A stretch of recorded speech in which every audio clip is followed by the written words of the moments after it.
The following program is meant for adult audiences only. If you are easily offended, you are choosing to be offended by continuing to watch. If jokes upset you, whether bad or good, you might end up crying. Being a bitch in life is difficult, I imagine, but you must find a way to continue.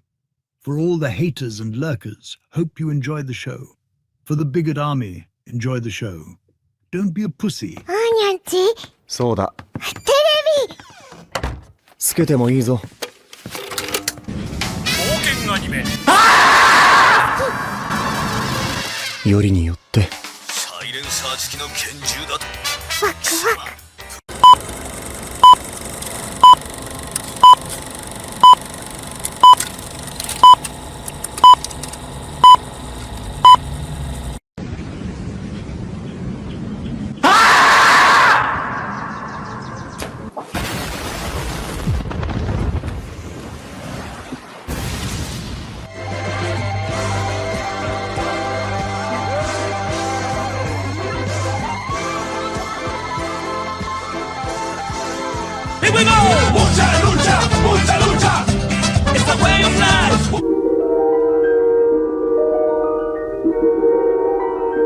There is a fifth dimension, beyond that which is known to man.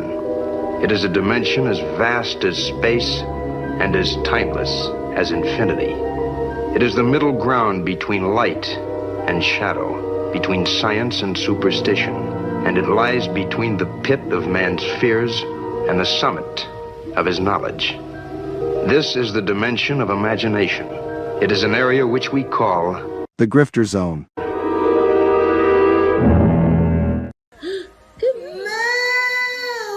Oh, you found your moo. My crew is big and it keeps getting bigger. That's 'cause Jesus Christ is. Man, I want to get drunk in a hotel room with you.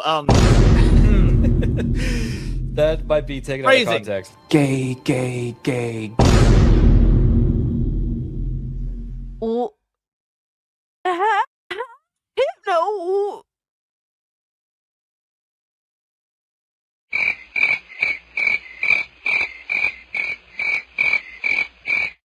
How is it my fault? What? The bracket gifted this and I'm immediately called an anti-Semite? Come on, dog. Bruh. What are these characters? Nazi furry? Hypno, why would you do this to me? Said, welcome to Goonergate. Protect your booty hole.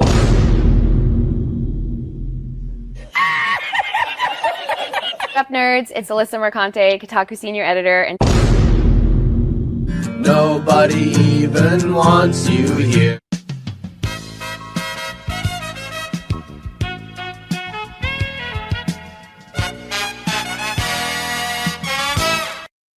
And I would take her to Chili's, maybe.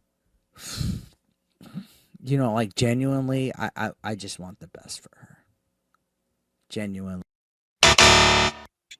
Listen, if it was consensual and you didn't hate the Jews, I'd fuck the shit out of you. I would. What did he say? People are gonna clip that. You know that I don't. Clip it. I know you don't. Come on. But that's the thing. Why can't we have fun? Bruh. That's an interesting way of putting. That makes sense. He's jealous. Fuck yeah. Been knew I was that bitch. I didn't need a man to tell him to fuck. And Hypnotic again, member for 1 month. Thank you. Enjoy First Berserker. What's that black stuff between an elephant's toes? Slow natives. Wait. Wild. Yeah. On the other end of the spectrum. Yes. Okay. I'd say that goes out of dad into dark, but sure, yeah. Definitely dark.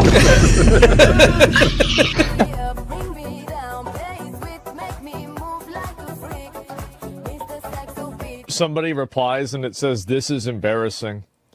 And he says, "Not as embarrassing as your take on trans kids. It was not researched. It was cruel and it had no basis in facts. So forgive me if I don't take all your takes that seriously."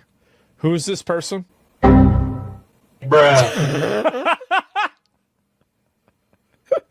Look at the fucking thumbnail. God of Cock Meltdown. Oh my God, look at this. Oh man. Yeah, sure. Trans kids, for sure, man. Right, but you're giving an opinion on an article with a headline that's inflammatory. So the fact that you're giving an opinion on what's on screen, Did can I I focus on the inflammatory nature of the headline? Well, can I assume that everything in this article you would agree with? You shouldn't assume. It makes an ass out of yourself and me. Okay, so then down his timeline, you're gonna see a lot of ass and titties. Okay, me on my Twitter timeline, you ain't gonna see none of that. As a matter of fact, like I can show you, I can scroll down my entire news feed on Twitter. Why would you ruin my point? I'm trying. God damn, why would you ruin it? I didn't do that. I don't know who this chick is. Why would you do that? I can't even edit it out. Ladies and gentlemen, we got him. Someone you love been canceled? Have you been the target of online harassment because of something you said or refused to be compelled to say by the mob? Did you mistakenly think you could be an individual, form your own opinions, and keep all of your phones? Did your social credit score tanked because you had a conversation with, subscribe to, or follow someone who suffers from wrongthink? Have you been called a literal Nazi because you think taking care of one's physical health is important? Have you tried apologizing for your transgressions only to find out you actually poured gasoline on the they-them flames? Have you ever had a politically incorrect thought, or heaven forbid, made an off-color joke? Well, we here at the Office of the Cancelled are here for you. As a member of the club, we offer exclusive trading cards, flak jackets, lapel pins, access to bomb shelters, as well as audio tracks from based artists that are sure to pump you up for a day at the range and get some of that much-needed two-way therapy. Remember, folks, you're only canceled if you let yourself be canceled, and every one of those collectivist NPCs can go fuck themselves. Eating the dogs, they're eating the cats. Eat the cat, eat the cat. I'll wait some time because the longer we wait, like the more realistic it'll be, you know, when he comes back to life. The touch of the black man in a woke story. The God hand shining down, shining upon thee. White man as you lay down. Cis white man and couple in background. Understand the power of a black man is a God hand. Pro-black Twitter! I breathe life into you. One touch is not enough from greatness. One touch from the black man. Watch me do it again. Kneel and be amazed at the touch of the black man. I bring life. I bring life. Pro-black Twitter hoes!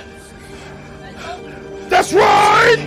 That's right! Robocock, don't clip that, no! Bruh. Oh God, that's getting clipped. Hey, yo, what the fuck? Oh shit. I was doing so good tonight too. I'm tired of you! Drops, retard. Robocock.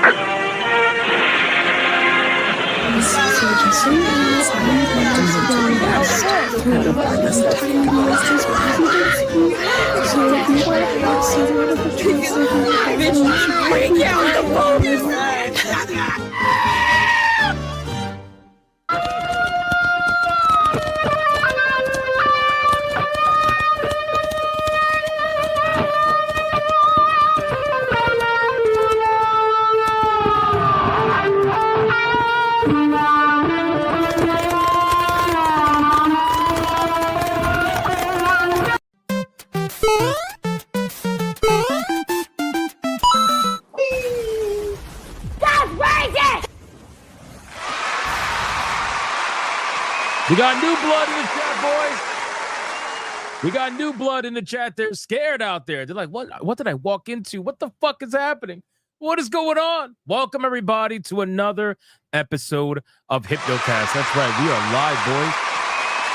We are live. We are live. We are live. We're going to dive down the rabbit hole that is known as the internet. But before we do any of that, we need to bring it in extra close today. We got new people, okay? Anytime there's new people confirmed in the chat at the beginning, we got to bring it in closer than we normally do. We got to make it extra, extra awkward. And we got to make sure they look at the chat and see how innocent we are. All right. It's not bad. It's not bad. No gooning. No gooning. Very innocent. Very innocent. But we're not safe until we do it twice. So we're going to look at the chat again. Fucking review Big Cheese. I saw that. I saw that review Big Cheese. You had to ruin it. You grabbed ass on it. God damn it. Son of a bitch. All right. Well, anyway, listen very closely.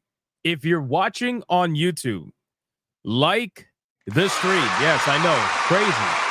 Crazy, shocking. If you're watching on Rumble, like the stream. If you're watching on Twitter, like the post. And if you're watching anywhere else, Review Big Cheese will grab your ass and we'll peg you immediately. So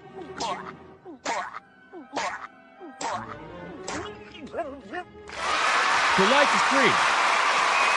Like the stream. Figure it out. We need to like the stream. All right, boys, can I get a mic check, please? Mic check, titty check, balls check. What are we checking, man? What are we checking today? There's a lot going on, man. Oh, man, we are going to cover some really good stuff today. All right, I know we normally cover really great things every day, but today especially, we're going to cover some really good stuff today, okay? We're going to be covering some Mastercard stuff. Yes, we even got Madam Savvy. Oh, my God, shocking, I know. Apparently, this girl Haley is exposing Melinda Rice over on Twitter. It's great. It's great stuff. It's great stuff, man. We also got some gaming news, obviously. We got age verification potentially coming to GTA Online. I'm sure that's going to get a lot of people woken the fuck up. What else we got? We got a bunch of shit. GOG giving out some free games to fight censorship. We got Nintendo doing Nintendo stuff and raising prices to the maximum for everything. We got so much to talk about. We got literally so much to talk about, man. But what else are we checking? Vodka check, very nice. Unsupervised spam check, okay. DoorDash check, oh, that's handy. There you go. What else? STIG check, Stig check, Aspen L check, oh man. OF check, oh there you go. Angry feminist screaming meltdowns are funny check, fair enough. City sweetie check, hell yes, all the time. Kung Fu Panda check. I wish I could think it was just Kung Fu Panda, but I know you guys are good into the pandas, so I can't really think about that. Ball bag check. There you go. Bacon check. Nice. STD check. Oh, no. Adulting check. Not enough, unfortunately. Nepo baby check. Let's go. Can I pet that dog check? No. No. Booty bandit check. Why are you talking about Trace like that? Hypno defeated collective shout check? No, not even close. Freedom of choice check? Absolutely. All right, guys, listen. Our ESG scores are at their maximum. We are fully funded. Like the stream, boys. Let's go. Let's go. We're going to do the Bigot Army roll call right now. Let's see who is in this chat. Aside from former Kotaku Eurydice, the Black Samurais that unfortunately did exist at one point but no longer do, and people that swear that our channels were dying and yet are just kind of swinging in the air right now. You know, swinging in the air right now as we approach almost 2 million views in the last 28 days, experiencing rapid growth that, you know, one day will obviously go away, but as of right now is booming. And we are skyrocketing towards 100,000 subscribers. It's an amazing thing. There are certain people out there that are swinging in the air right now, literally. Like, they're sitting in their chair, swinging every fist. It's pretty sad, actually. We got Sonia. Sub Sonia, who, by the way, Sonia is counting all super chats and donos tonight by herself. So make sure to rain hell as we do every Friday. And it's a hell of a way to start the month, man. We got a brand new month, man. We're in a brand new month, guys. Brand new month. Let's keep killing it, man. Let's keep doing it. We got Hanny, Zelosi over on Rumble, Low KZ over on Rumble. We got Old Man Cat still unsupervised. We got Mike, 17. We got Thwarted Geek. Extra Hall, what's up, man? True Aztec Warrior, Sleeping Nova. The Voice in the Water. Weenie for Sweetie, still one of the best names ever, by the way. Greg Geiger. Melody Johnson, Romanizer 24, D-Mag. What's up, D-Mag? We got Mr. Melancholy. Anime Mania 500 over on Rumble. We got Kaljin. What's up, man? Mikey S17 again. We got Ride Guy over on Rumble. Valerian over on Rumble. T-Jazz Art and Comics. What's up, man? You're sick? Oh, I hope you feel better. Hollified Matt. What's up, man? Papal Pickles. Deadeye's Lock over on Rumble. Taffy. What's up, Taffy? Nick Havoc. Thwarted Geek. We got Techno Minded. What's up? We got Matthew with the Hero Prees. We got Sleeping Nova. Oliver Adam. The Gaming Wolf 87. We got Stid Rocks, the legend. We got, who else is here? Lunar Corgimon over on Rumble. We got Blue Octopus 8. Hope you feel better. We got Odin Dark the Second.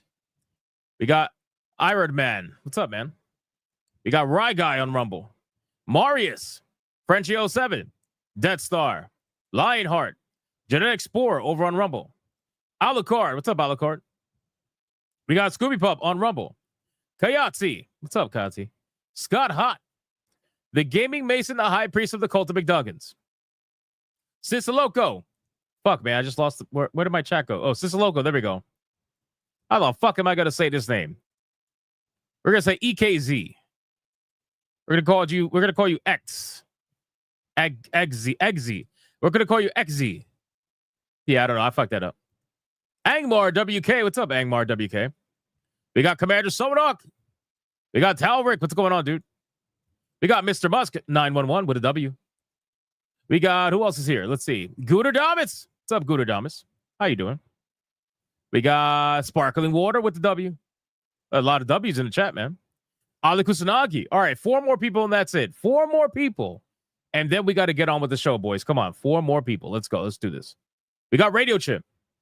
We got Cosmic Mustard. We got Snooty Mims over on Rumble. What's up, Snooty? We got Nexus Nocturne. We got 17 Crash. What's up, 17 Crash? We got Golden Apples. We got, who else is here? Let me scroll down. FU Bar. We good in tonight? I mean, always, obviously. We got Sir Loins over on Rumble. We got ESPR Reviews. Well, ESP Reviews, I think it's more accurate. We got Zach and Gem GG Hub. We got, who else is here? D-Mag. We got, let me scroll down. Let's get some new people. Crimson Jet says 50 more people. Don't act like you know me, bro. Okay? Don't act like, all right, maybe you're right. We got the Foot Bandit, Kata himself.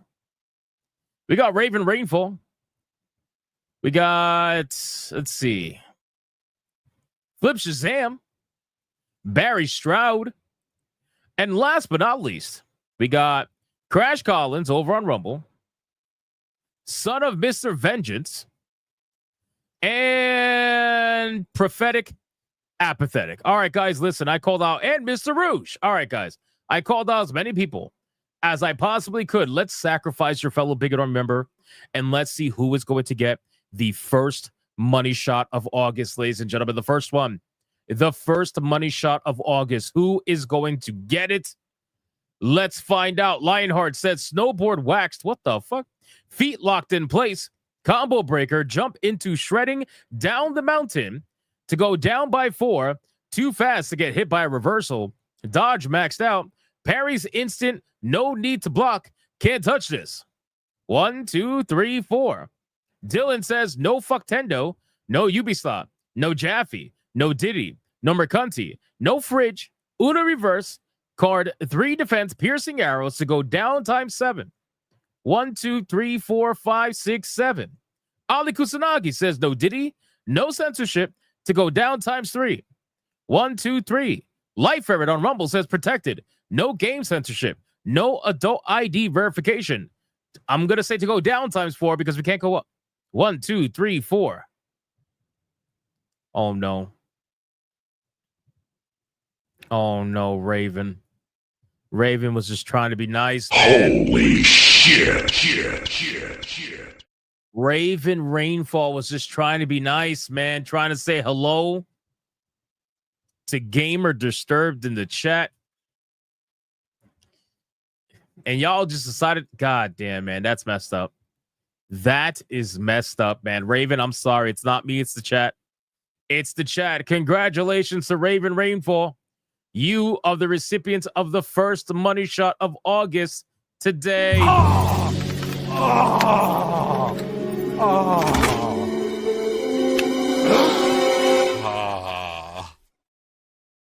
What the?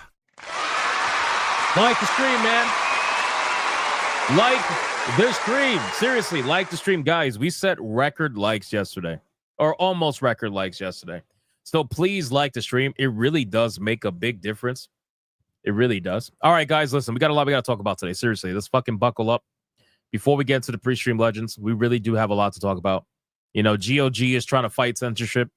They made a statement and they're offering free games, most of which are Gunnar games, in order to make a statement and basically fight against censorship. We're going to talk about that. That's a subject today. We're also going to talk about a couple of little expose, I guess you could say, between Madam Savvy and another girl called Haley talking about Melinda Rice. We're also going to talk about Mastercard, because Mastercard put out the most pathetic statement in the fucking planet today that everybody's roasting them for.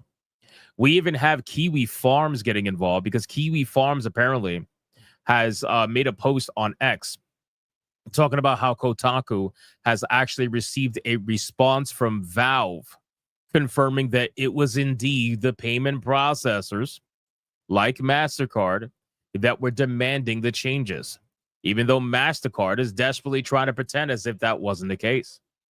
So we're going to talk about that as well. We got a lot to talk about. We got some fast topics. GTA Online might require age verification soon, which would be absolutely hilarious, by the way. Nintendo raising their fucking prices in the United States after raising their prices in Canada and blaming market conditions or whatever nonsense. You know what I mean? There's so much. There's more. There's more to talk about. Okay. Some good news too in there as well. But before we do any of that, we're also going to be reacting to a video that I thought was very well done about the state of the Western gaming industry by the YouTuber called the BackgroundNPC. I'm sure a lot of you know about this person from Asmongold. I thought this video was very good and I wanted to react to it. So we literally have a full fucking plate today. We have a full plate today. But before we do any of that, after you like the stream, of course, we got to do the #1 segment on YouTube. Oh, yeah. Oh, yeah. It's a new month, boys. It's a new month, boys. We still got to do the #1 segment on YouTube, the #1 segment on Rumble, the #1 segment all around the world that gets all these hate watchers that count every single dollar this channel makes flustered. This segment is known all around the world as the pre-stream legend. Money, print money, cash, money, well, capitalism, raise a bunch of money, more money, heaps and heaps of money, print money, cash, money, well, capitalism, raise a bunch of money, super chat money. As salty as the sea, calling us no-code names. SJW screaming, but it's money they blame. Burning with envy, they're falling flat. They can't handle the sound of a super chat. All right. We got ourselves. It never gets old, man. We got ourselves the pre-stream legends. Oh, by the way, guys. By the way, this is a special shout out. Hold on 1 second. Oh, we're going to be starting a new segment, by the way, on this stream. I got to get a clip for it ready. Don't worry. It's going to come. But hey, pause. Pause. But no, I got a new segment that I got planned for Hypnocast, and it's going to be called Retard of the Day. Okay, where I'm going to go through my comments and try to find the retard of the day. Right. So I found one. I found the retard of the day. And today it's going to be this gentleman. So let's put the reason why I'm showing this is because it kind of has to go with the whole thing, right? So this will be retard of the day. Okay. So retard of the day is that how bacon is made with two pigs fucking each other in the profile picture. All right. Really good individual. Anyway, retard of the day. So I can't even begin to tell you guys how many comments I get complaining about my streams and how I talk to you guys too much, how I interact with you guys too much, how I don't just get to the point of the topics and whatnot right away, like the moment the stream goes live. It's almost as if it's not a dedicated video and it's a live stream. But anyway, so I just figured let me screenshot this and just kind of show it to you guys right before the pre-stream legends, because I'm sure this person is watching. Because let's be real, right? Let's be completely real. These kind of people that complain, did I take too long? Did I talk to you guys too much? Did I acknowledge you too much? Did I thank you too much? Did I do all this shit apparently too much? These people watch every single stream, which is the hilarious part. And, you know, keep in mind, anyway, so let me read his comment. So it says, it actually starts at an hour and 5 minutes. If you want to skip an hour of nothing, this is YouTube, not your stream. Get to the point. Now, bro, not my stream. It's literally my stream. What the fuck are you talking about? You literally commented on my literal stream. I am literally confused. But in any case, so he skipped to the hour and 5 second mark, right? He skipped to the hour and 5 second mark. And by skipping to the hour and 5 second mark, what that ended up doing was it skipped obviously the intro. It skipped the Bigot Army roll call. It skipped the money shot. It skipped the pre-stream legends. And it also skipped all of the gaming news fast topics that are actually fun to talk about. And I thought were very important before we got to the three main topics of the stream. So it's like, so you're skipping all that stuff. Like, bro, do you even want to have fun on a stream? Are you that fucking, like, are you that miserable? So anyway, I'll read you my response really quick.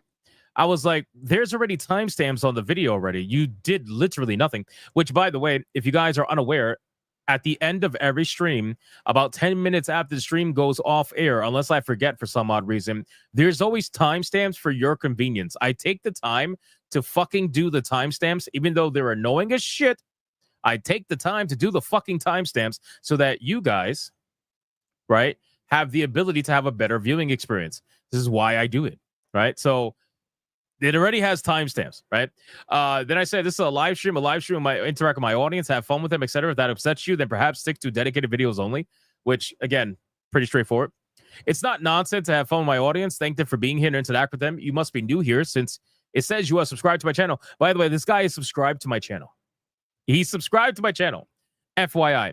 If you think me thanking my audience is nonsense, then perhaps this isn't a place for you. There's literally timestamps on the fucking recap.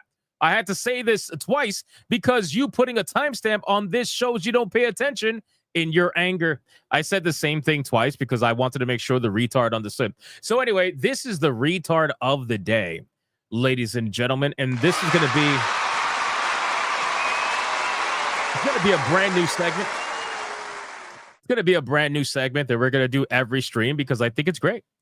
I think it's great. And let me make it very clear for the people who are watching right now that are hate watchers. I need to make this as clear as humanly possible. If you ever think that there's going to be a single live stream, I don't care if the fucking president got assassinated. If you ever think that there's a single live stream where I'm going to go throughout the stream and never once thank the people who support me every single day, who like to stream, who comment, who spam the chat, who give super chats, who give memberships, monetary or not. If you think that there is a single stream that's ever going to happen where I'm not going to do that, you might as well just stop watching now. Seriously. You might as well just stop watching now. Or perhaps just stick to the dedicated videos, which is why they exist in the first place. Because that's never going to happen. Plain and simple. All right. Anyway, enough of that. It is time for the pre-stream legends, ladies and gentlemen, starting off with BioT-Wolf. 19 with a 5. Says, why was Anakin Skywalker rejected for a credit card? Because he applied for a Mastercard. I hate you! Why? After I just talked about how I want to thank the fucking stream, and you hit me with a dad joke like this, a Star Wars dad joke on top of that, this is just wow. Wow. Thank you, BioT-Wolf 19. Oh, man. I appreciate you, man. Adair Soto starting the membership train today. Shout out to Adair Soto, like always, man. Dropping the one membership banger. Thank you so much. I appreciate it. Golden Apples for 4 months says absolutely nothing. Zero. Zilch. Nada. Doesn't say a thing. But he's a legend for 4 months. Thank you, sir. And then we got Old Man Cad dropping the first mega banger of the evening, which you already know what that means, ladies and gentlemen. It's a bunch of nothing. It's a bunch of nonsense.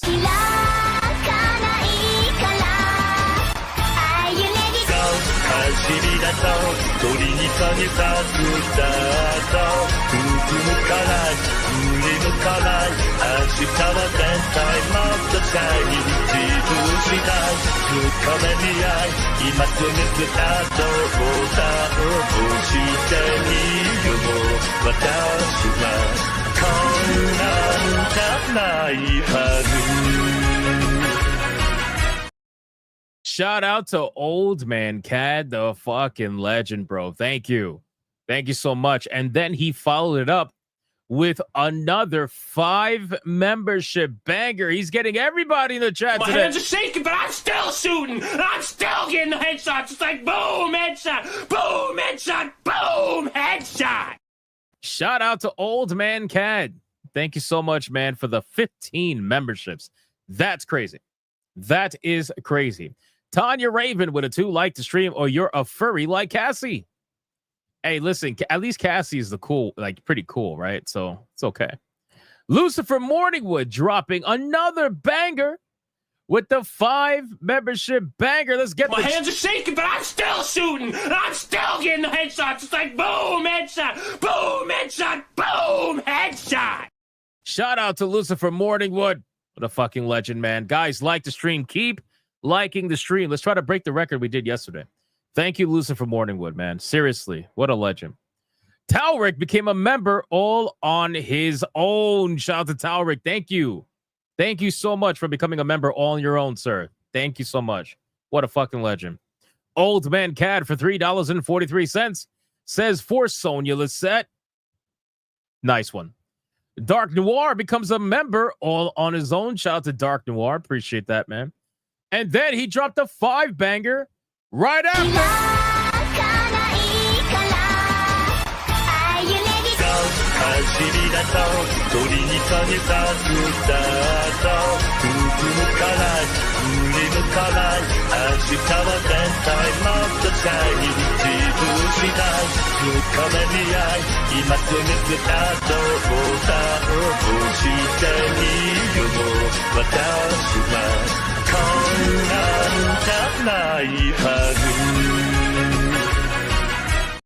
Shout out to Dark Noir. Thank you so much for the 5 memberships. I appreciate it, man. Anubis Hades with a 2. My keyboard is unsupervised and looking for hentai. Wow, bro. Ali Kusanagi gifting 1 hypnotic membership. Thank you, sir. I appreciate that. Brady Crippen with a 5 says, let's just skip to the important part of the stream. The waifu battles. Oh, I know. Today is going to test loyalty. Oh, I can't wait. Today's waifu battle will test loyalty. I saw how much everybody loved Mocha yesterday, but today's Battle of Champions, so I'm bringing somebody back that I think will get a lot of people.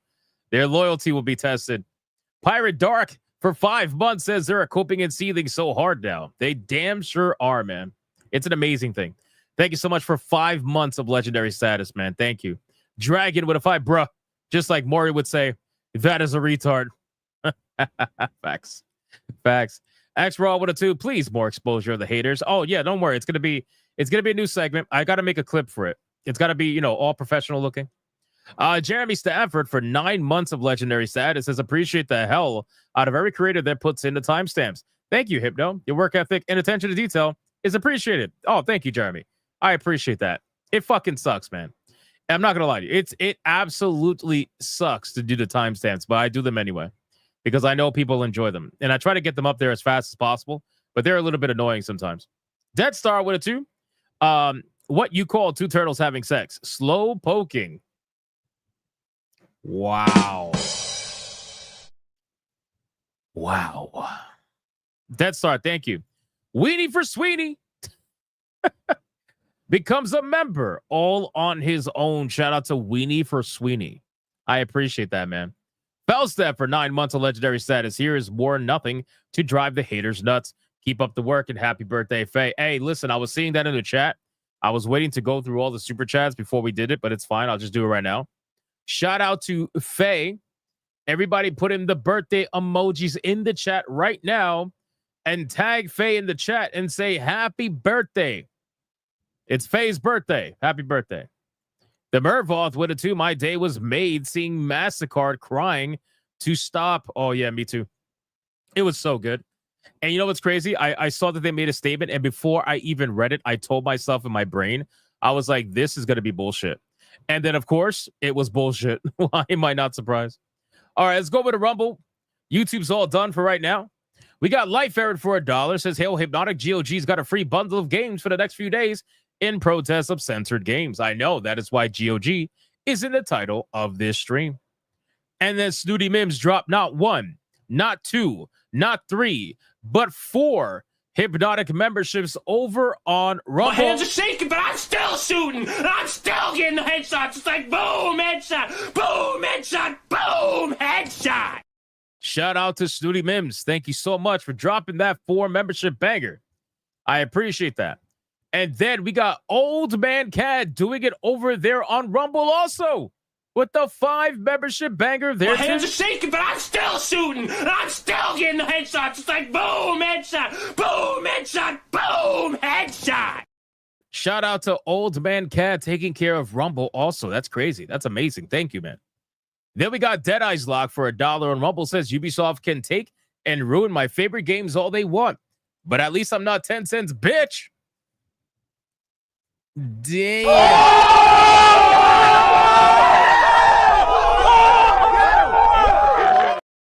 Now that was crazy. That was amazing, actually. We got Snooty Mims. Shout out to Snooty Mims for a 10. Says, Hail Hypnotic. Mr. Mighty Pants. Hypnotic is a great guy to sponsor. Hail Rumble, the true free speech platform. Hail Rumble chat. Shout out to Snooty Mims, man. Thank you for the 10. I appreciate that. And then Sir Loins gives a membership over on Rumble as well. Thank you, sir. I appreciate you, Sir Loins. Dare Soto with it too. Hypnotic, I got another joke you might like. I don't know about that. How come Mexico never had a good Olympic team? A, because all the Mexicans that can run, jump, or swim are in the USA.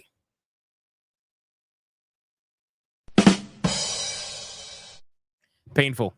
Very painful. Fear the Haggis for $1. I like when you take your time to say hi to everyone. You think that the left that wants to be seen, they will look at what you do. I like it when you see me, when you see Kyle. Bah.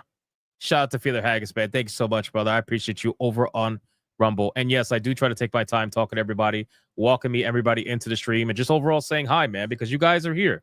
You guys are here, man. You give me your time every day, bro. Like how could I do it every day and not thank people for showing up every day? Like, that's fucking retarded. I need to, you know what I mean? Anyway, enough of that. It's fine.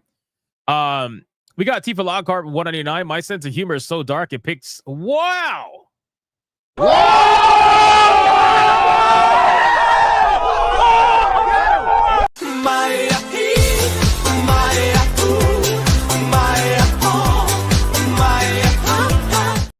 That's insane. That is legitimately insane. Legitimately insane, bro. I had to play Ryan's clip. I had to play the Klansman clip after that. I had to. Wow. Extra Hall with a 2 here for the new viewer. Shout out to Extra Hall, man. Thank you, man. I appreciate that. And then he dropped 5 memberships right after that. Damn, the membership train is crazy.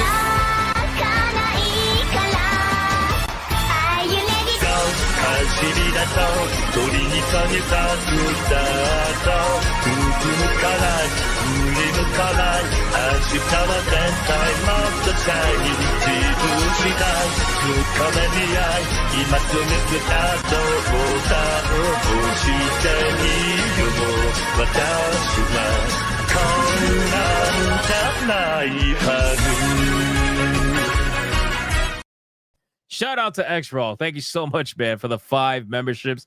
Archangelus following it up with 1 membership. Thank you, man. I appreciate you, Arc. True Aztec Warrior with a 2 says, cheers.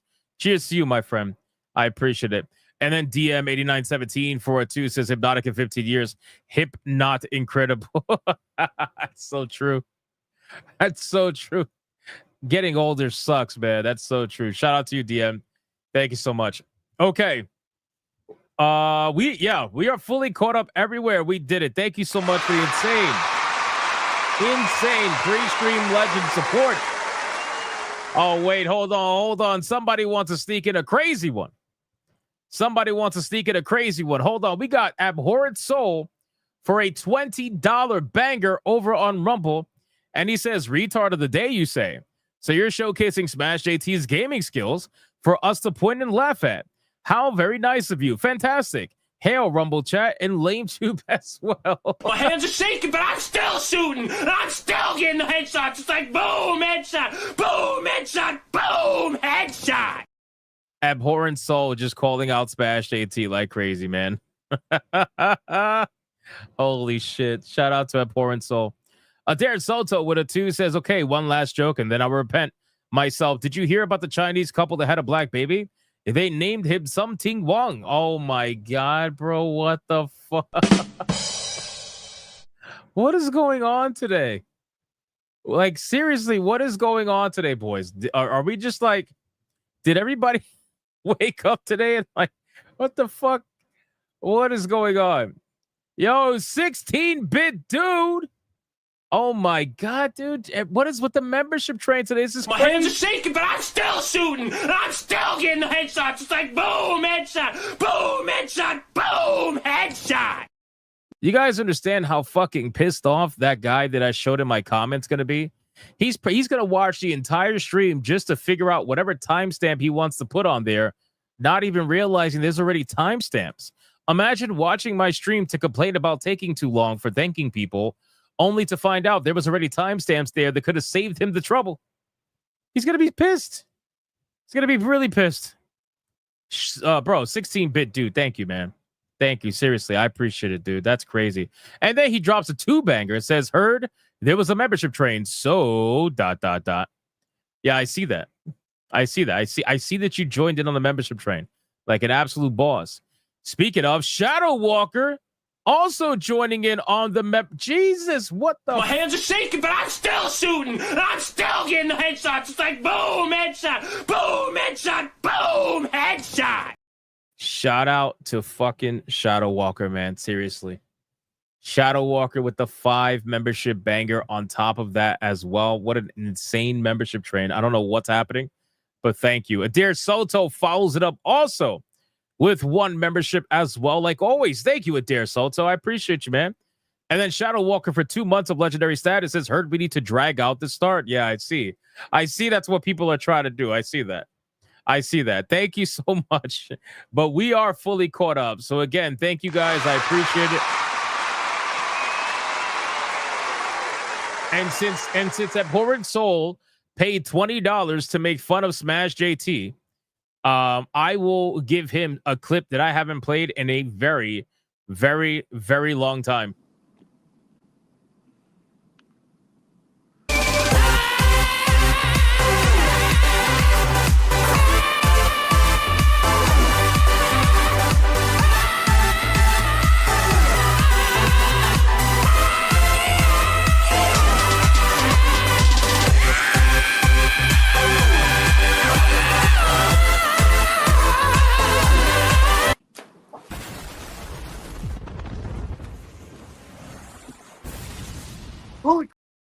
I haven't played that in such a long time.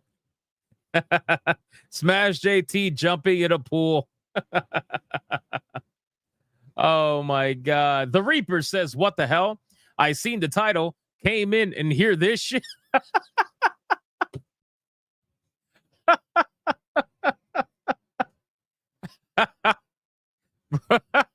I'm sorry. Hold on. That caught me off guard. I'm sorry. Oh man, I'm trying so hard to get to the content. I really am. I really am trying really hard, but people are trolling now. Dare Soto with $1 says, I am a turtle now. I have repented myself. Good. You need to. You need to repent yourself, man. Anubis with a 5. How many just can you... Oh, that's not what that says, but I'm going to say it the way I said it. How many just can you fit in the car? 2 in the front seat, 3 in the back seat, 8 million in the... Wow, man.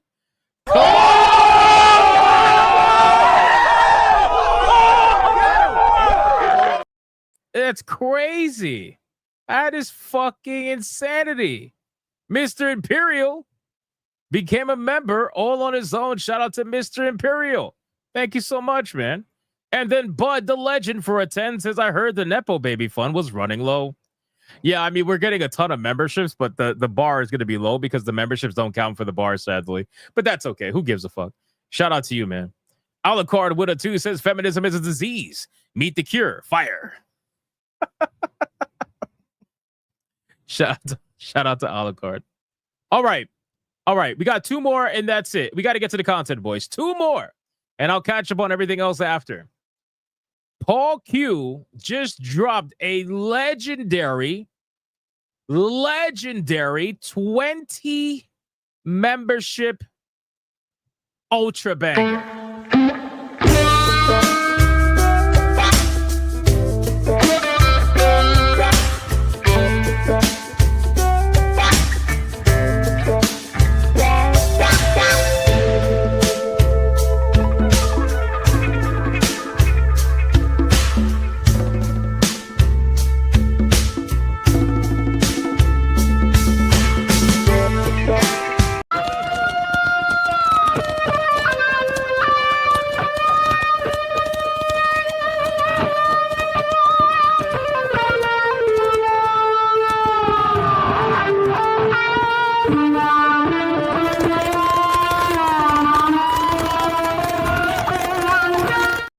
Shout out to Paul Q dropping an insane 20 membership ultra banger. Thank you so much, man. Seriously, that means a lot, Paul Q. You fucking legend, bro. Thank you, man. God damn, that's crazy. This chat is going to be so green today. It's going to be ridiculous. Scott Hot for 7 months says, let's make that full cope and see the chat. Bro, he's going to be looking at the playback like, this motherfucker. Not only did he call me the retard of the day, but then he never got to the topics. Son of a bitch. If only there was timestamps on it, but now I got to do God's work and put a timestamp. Oh, wait, there's already timestamps. Like, fucking guy, man. Unbelievable. Archangelus with a 2. Chat is wild tonight, and I'm here for it, bro. Chat is crazy today. Chat is crazy today, bro. I'm trying desperately to keep up here.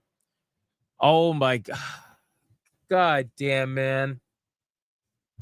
God damn, man. What the fuck is happening? Like, how is this membership train happening today? Sincerely, this just got us to tier fucking 2, and we haven't even gotten to the topics yet.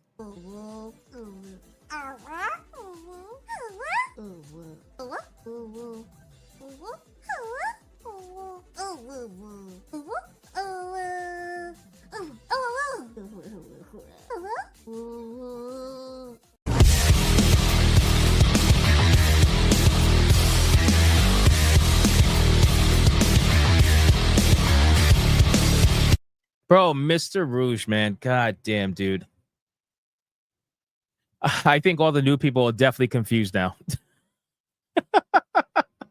I think the new people are definitely fucking confused now. If they weren't confused before, they are for sure confused now. They are regretting their click.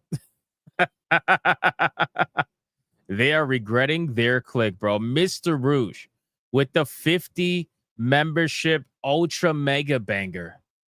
Dude, thank you so fucking much, man. Seriously, you are a legend.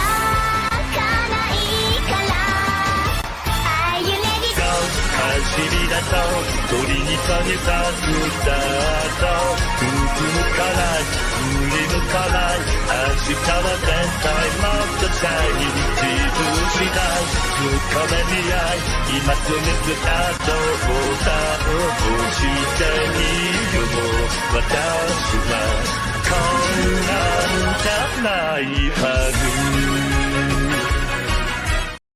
Thank you, Mr. Rouge, for the 50 membership ultra mega banger, dude. Thank you. Thank you so much. I appreciate that, man. All right, we got a couple of more. I'm trying, guys. Lee Foster with a 2. Obligatory, make the segment longer. I see that. I see that. Extra Hall with a 2 says, I'm crying, laughing emoji. Bro, this is why I do timestamps. St. Hugo, 14 months says, 14 months is still waiting for the content. Never changed. Oh, thank you, St. Hugo. I appreciate that. UF Omega for 1 hypnotic membership. Thank you, UF Omega. Old Man Cat with a 2. What keys unlock a banana? Oh!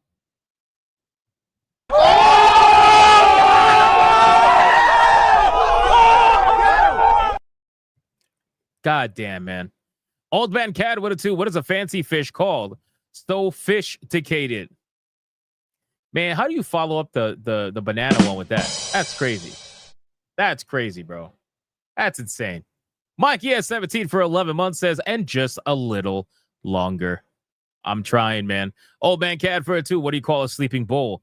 A bulldozer.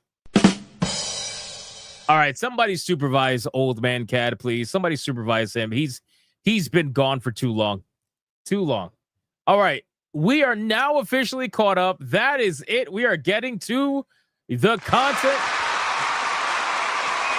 We're getting to the content. It's going to make them very unhappy. I can't wait to see the comments. I cannot wait to see the comments for this particular stream. All right. Let's get to the fast topics. Fast topics first, ladies and gentlemen. Number 1, I saw this clip and I had to share it with you because this is the saddest thing that I think I've ever seen in my entire life.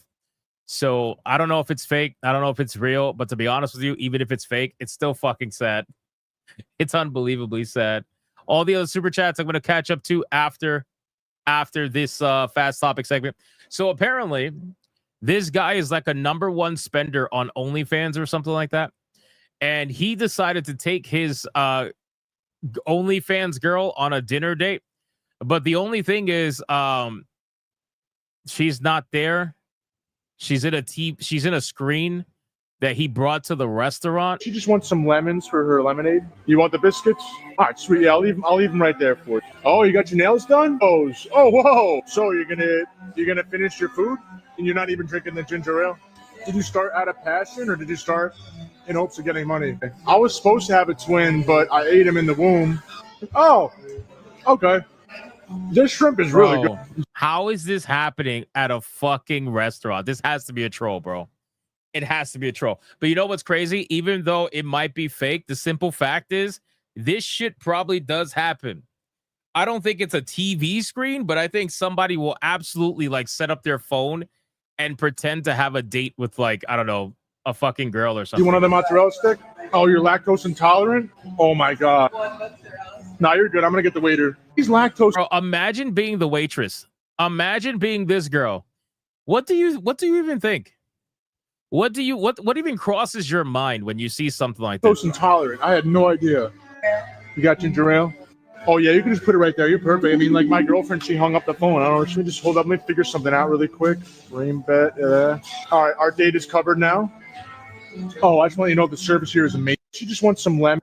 Oh, it's not empty. There are people that are there. They're just in the corner over here on the side, but there's people that are there. Not many, though. It could just be a dead restaurant. Listen, the chance of this being fake is probably 95%. But at the end of the day, the simple truth is that this happens way too fucking much. Like I said, maybe not with a TV screen, but it probably happens on someone's phone a lot of the time. It's fucking insane. It is insane. All right, let me cut this off.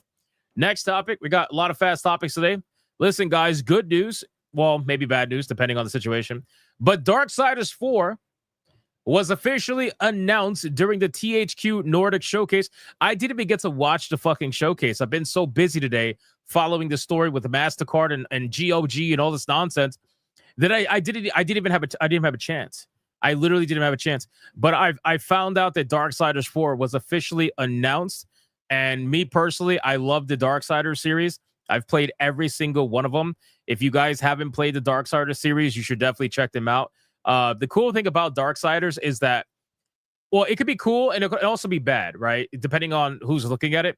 But with Darksiders, the thing about this franchise is that every entry is different from the other, right? Like the story and the lore is consistent, but the gameplay and the way that the game plays out is fairly different compared to the other. So they're just fun to like kind of mess around with and experience. But it seems like Darksiders 4 is coming back. The Darksiders series is back as Darksiders 4 was revealed. The reveal happened at the end of the event with a short teaser trailer in which about halfway through, War comes in to deliver the line, "No, not alone." The legendary saga of the Four Horsemen continues in Darksiders 4 in an all-new action-adventure set in an apocalyptic version of Earth and continues with the original Darksiders game left off. The game's description reads, Darksiders 4 is a third-person action-adventure game featuring combat, traversal, and puzzle-solving in a lore-rich post-apocalyptic world.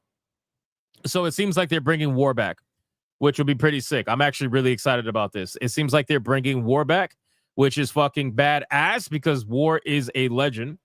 War is probably my favorite of the Four Horsemen. So features include the ability to choose on the Horsemen, each having their own unique weapons and combat styles. Players would also journey through apocalyptic landscapes, each teeming with secrets, enemies, and mythic bosses. So it looks like you might be able to choose all Four Horsemen, which would be really badass. Darksiders 4 is currently in development and will be released on PS5, Xbox, and PC via Steam. No Epic exclusive, motherfuckers. No release date or window has been announced with the reveal. So listen, I'm excited. I'm excited for this. If you could choose all Four Horsemen, I wonder if there's going to be multiplayer where you could probably do co-op and play with other horsemen. I really don't know, but it sounds cool. We don't have enough information right now, though. No gameplay, no nothing. So I can only get slightly excited. But I wanted to share that because that seems pretty cool. All right, next one. Next one, bad news. If you are a fan of BioShock, it seems like the next BioShock game has been in development hell for quite some time. And it just basically has doubled down on this notion. The next BioShock game is suffering from more development hell after failing another executive review. So things are not looking good for this game.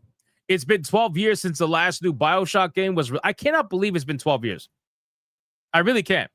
I cannot believe it's been 12 years since BioShock Infinite. That is disgusting to think about. Hold on. Let me make sure that's true. Let me make sure that's true. Hold on. BioShock Infinite release day. Oh my God. March 26, 2013. Wow. Fuck me, man. That's crazy. Holy shit. 12. Oh my God, dude. 12 fucking years. That hurts, bro. I feel like I just played BioShock Infinite like a week ago. God, that hurts, man. That hurts. That needs to stop. That needs to stop. Anyway, it's been 12 years since the last new BioShock game was released. And the aging fans, thank you, aging fans of the franchise are fast forgetting it existed in the first place. I will never forget BioShock. It's literally impossible for me to forget BioShock. BioShock was such a legendary franchise, especially in the beginning with the first iteration and Rapture and everything like that. It was such a legendary franchise. There's no way I can forget it. It's one of those timeless video games. But I understand what they're trying to say. But sadly, the next BioShock game has been writhing under the weight of development hell for more than a decade. And according to a recent report, things have gotten even worse. In a new report published by Bloomberg's Jason Schreier, it was revealed that the game's management team has been shaken up after BioShock failed an executive review at the hands of 2K Games. Fuck, man.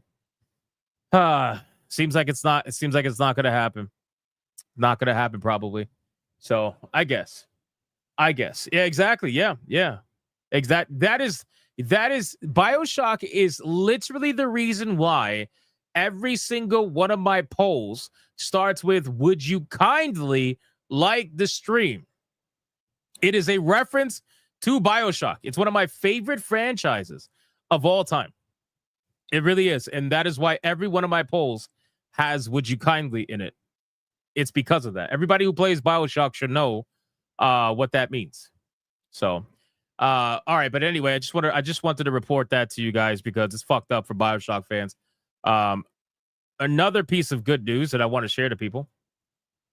Lords of the Fallen. Okay, so Lords of the Fallen has been up, down, and all around. Okay, we're talking about the new one that came out, not the original. Lords of the Fallen has decided that after their successful sales that they've had and all this content they've pushed and all the changes they're made to be more anti-DEI and more streamlined and all this stuff, they've decided to make their price cut permanent. And the game is now going to be permanently priced at $29.99, which is fucking nuts, bro.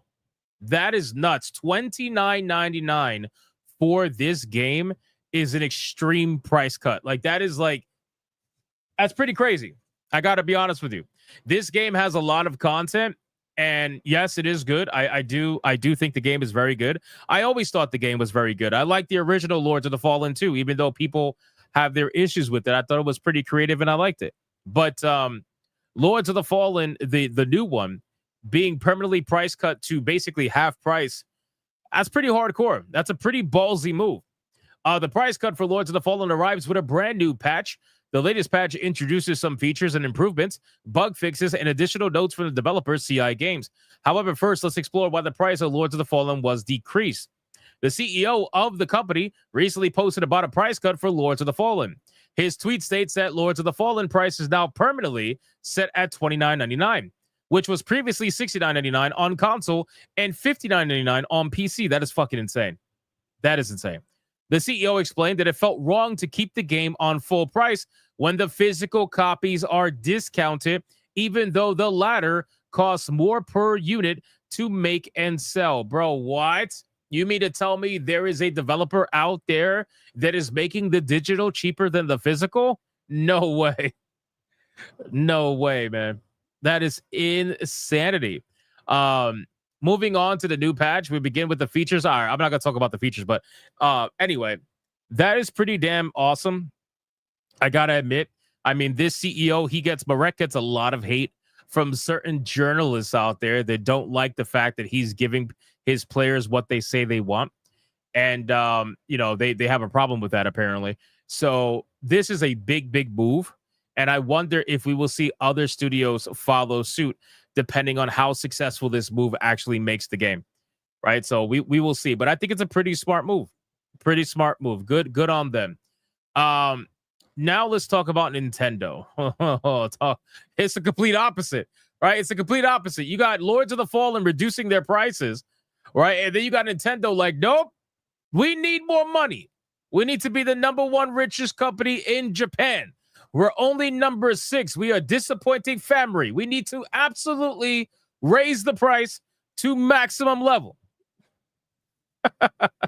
Anyway, Nintendo is going to be raising the prices of the original Switch, by the way. We're not talking about the Switch 2.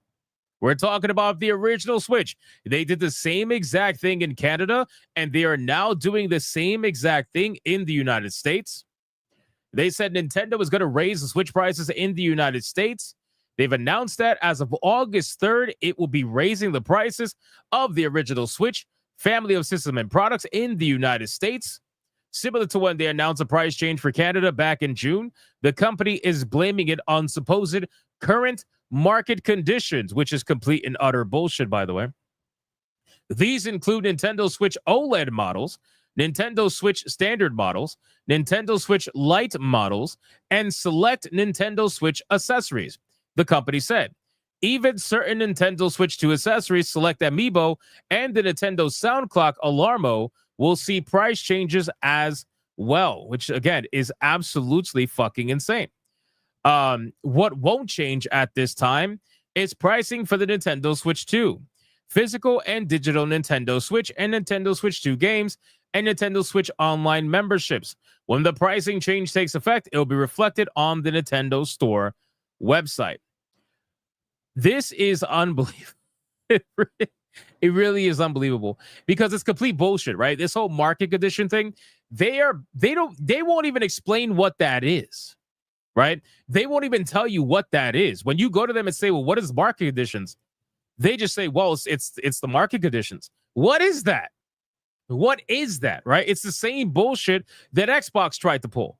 When Xbox said, we're going to raise our prices to $80, and they got fucking felted on pre-orders, and then they had to reduce the price afterwards a couple of months later, back down to $70, and they tried to blame market conditions for why they raised the price to $80. But clearly those market conditions don't mean a goddamn thing, because you just reduced the price right after to $70 again. This market condition nonsense is complete and utter bullshit. All of it's bullshit. But in any case, that's what they're doing. I have the actual statement here. From Nintendo. I don't think it says anything different. We could check it really quick and see, but I don't think it says anything different. Let me see. Nope, nothing different. But just so you guys can see what the pricing is going to be, because I forgot to show you, my bad. If you look here, it says the pricing has been confirmed. The new prices have been confirmed for the Switch hardware.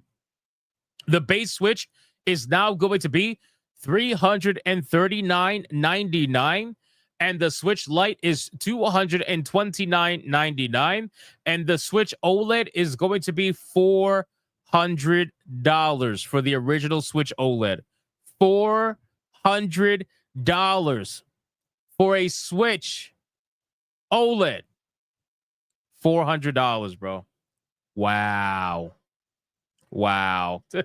That's where I'm leaving that. That's where fuck that shit. That is where I am leaving that. Okay, are they high? They might be. This is a big story, but it's also a quick story. Okay. Kind of goes in line with all the conversation we've been talking about regarding, censorship, age verification, all this bullshit that's been going on the internet lately. GTA Online is going to be rumored to require age verification in order to play the game. That is crazy, right? Now, keep in mind, this is just a rumor. There is no guarantee that this is real. It could be, complete bullshit, right? But the age of security and protection is escalating significantly. Video games are becoming more and more at the center of this movement. And if leaks are to be believed, GTA Online is implementing age verification across multiple regions moving forward. Do they know how much this is going to fuck Grand Theft Auto? I mean, the fact that Grand Theft Auto would even try to go through with this, to be honest with you, Rockstar going through with this, I honestly can't see Rockstar doing this, because this is crazy.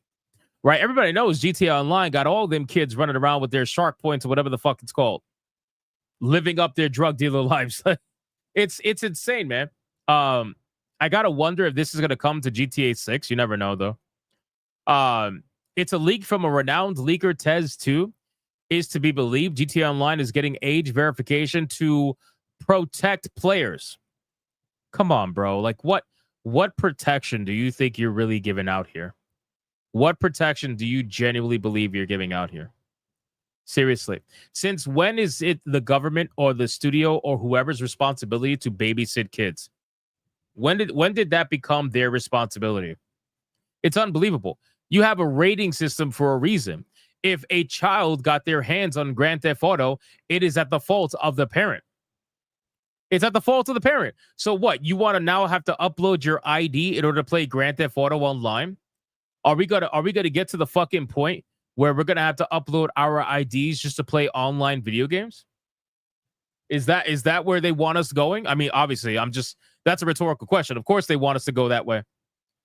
But I think it's insane. TES 2 is one of the go-to sources for GTA leaks and insider information, and has been for some time.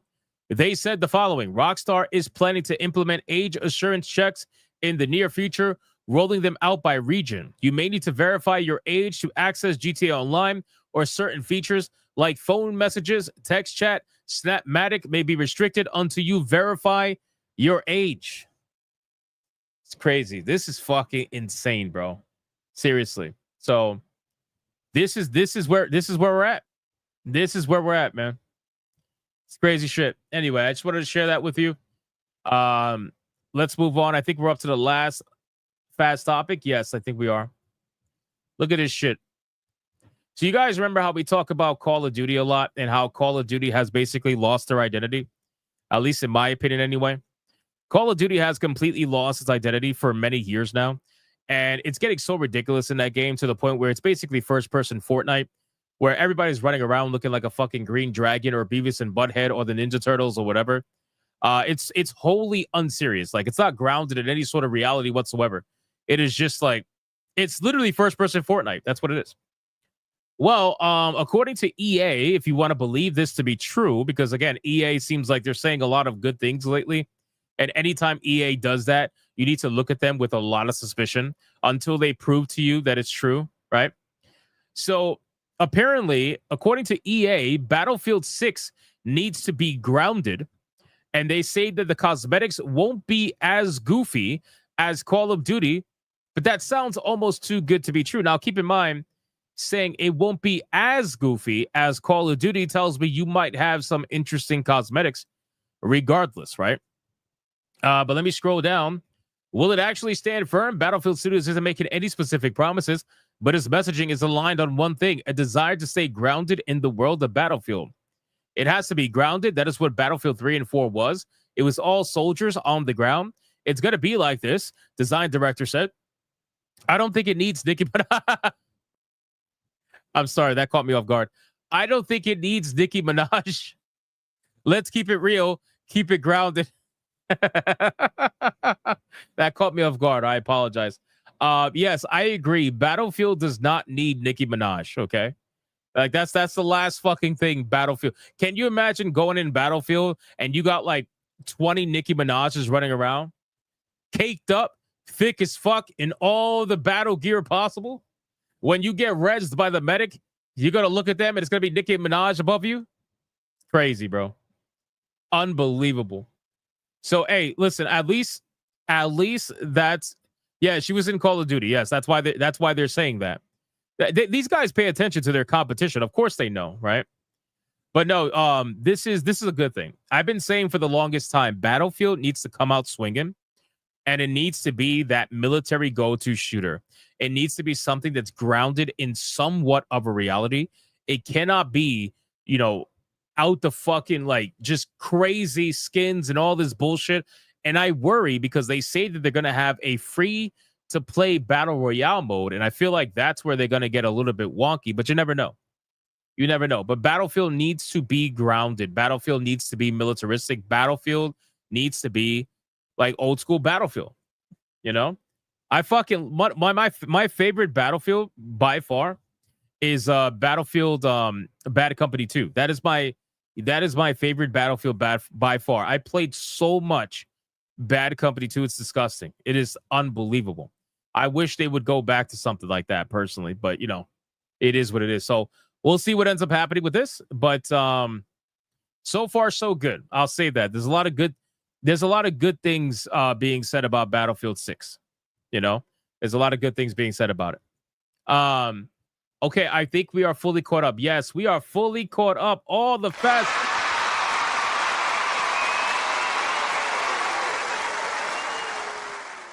Listen, we have over 200 hate watchers in here right now. Please, for the love of God, if you haven't picked up your finger and hit the like button, consider hitting the like button. I would greatly appreciate it. Let's catch up on Super Chats, and then we're going to get into the first main topic of the evening, which is going to be Mastercard. Yes, we're going to talk about it. Let's see. Mad Master Porky for 2 months. Wait, there are topics? You sure we can't just make the entire stream about reading Super Chats and membership messages? No. This is not a Smash Day T stream. No. Shout out to Mad Master Porky. Thank you for 2 months of legendary status, my friend. The Mervoth with the 2 sex robots will be less embarrassing than that date. True. That is, again, like I said, that it was probably fake. But it's a little bit too real, in my opinion, if you know what I mean. Old Man Cat for $5.89, giving the weird numbers for Sonia. Says, what do you call a baby monkey? A chimp off the old block. What type of key does not open a door? A monkey. Goddamn. Old man cat out here dropping the interesting super chats. I'm just gonna leave it at that. Interesting super chats. Shout out to old man cat. Wrap the Kratos with a 10. Save us McDuggins from Nintendo and their BS. True. Except he's dead. Old man cat for a 5'11". What happens if an Asian with a boner walks into a wall? He breaks his nose. That's fucking crazy. Holy shit. Beautiful Zexo with a 5. There was a Nintendo fanboy who said that Nintendo raises their prices because of tariffs. What's your response, Hypnotic? My response is that's bullshit. It's bullshit. Plain and simple. Because they're a Nintendo fanboy. They don't realize that it's bullshit. They need to believe deep down on the inside. They need to believe. Shout out to Beautiful Zexo with a 5. Thank you so much, man. I appreciate it.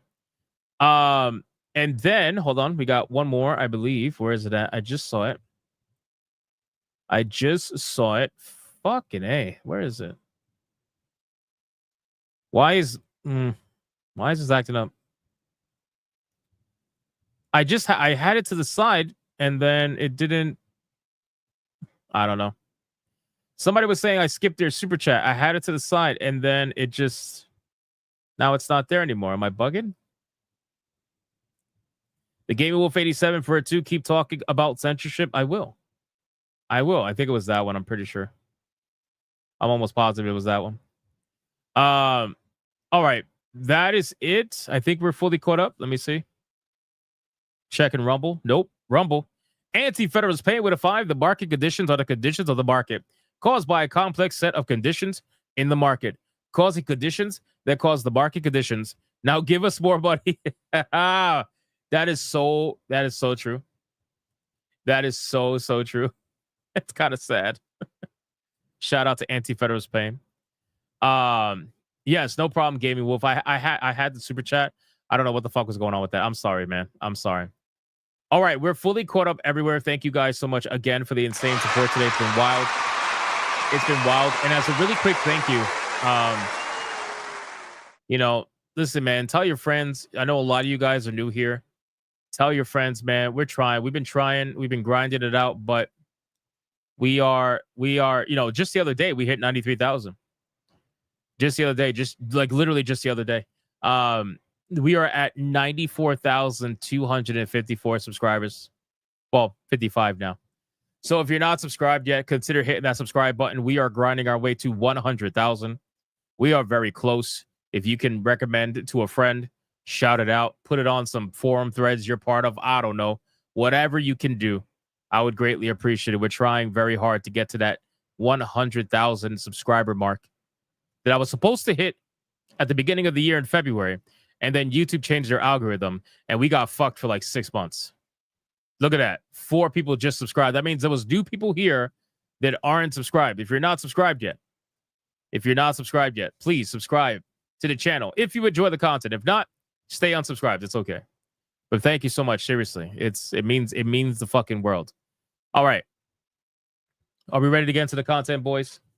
Are we ready to get into the content, ladies and gentlemen? Let me X out of all the fast topics, and then I will have only the main windows up where we could discuss the good stuff, right? All right, first main topic of the evening. Let's bring this window up, and let's get into it, boys. This is what you guys have been waiting for. This is when the hater in my chat is going to put a timestamp. It starts here. It starts here. Exactly. I would subscribe, but I don't see timestamps anywhere. That's crazy, bro. Unbelievable. All right, let me take the ears off for the video. Delosi, 118.10. There you go, hater. 118.10.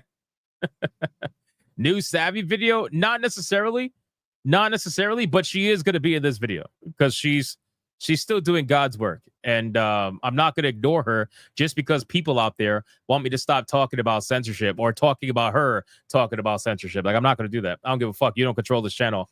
I don't care what people say. Deku Leader says, I would subscribe, but my bread isn't ready. Unbelievable. All right. Let's get into this content. So we're going to be talking about MasterCard. All right. And you guys can clearly see the headline here where it says, clarifying recent headlines on gaming content. I already knew when I looked at this that it was going to be complete and utter bullshit. I already knew that. That was so obvious to me. But even reading it made me say, wow, that was bullshit. And I honestly, I couldn't even believe it. I couldn't even believe it. So let's talk about it. Let's get it going. Yeah, actually, you're probably right, Squirrel. You're probably right. You're probably right. MasterCard and Visa wants Hypno to stop talking about censorship. Probably. Well, guess what? Here's another one. Congratulations, you played yourself. Shout out to Smash JT. I woke up to this and said, here we fucking go. Yep, same. Same. I saw this and I was like, yep, this is going to be bullshit before I even read it. All right, here we go.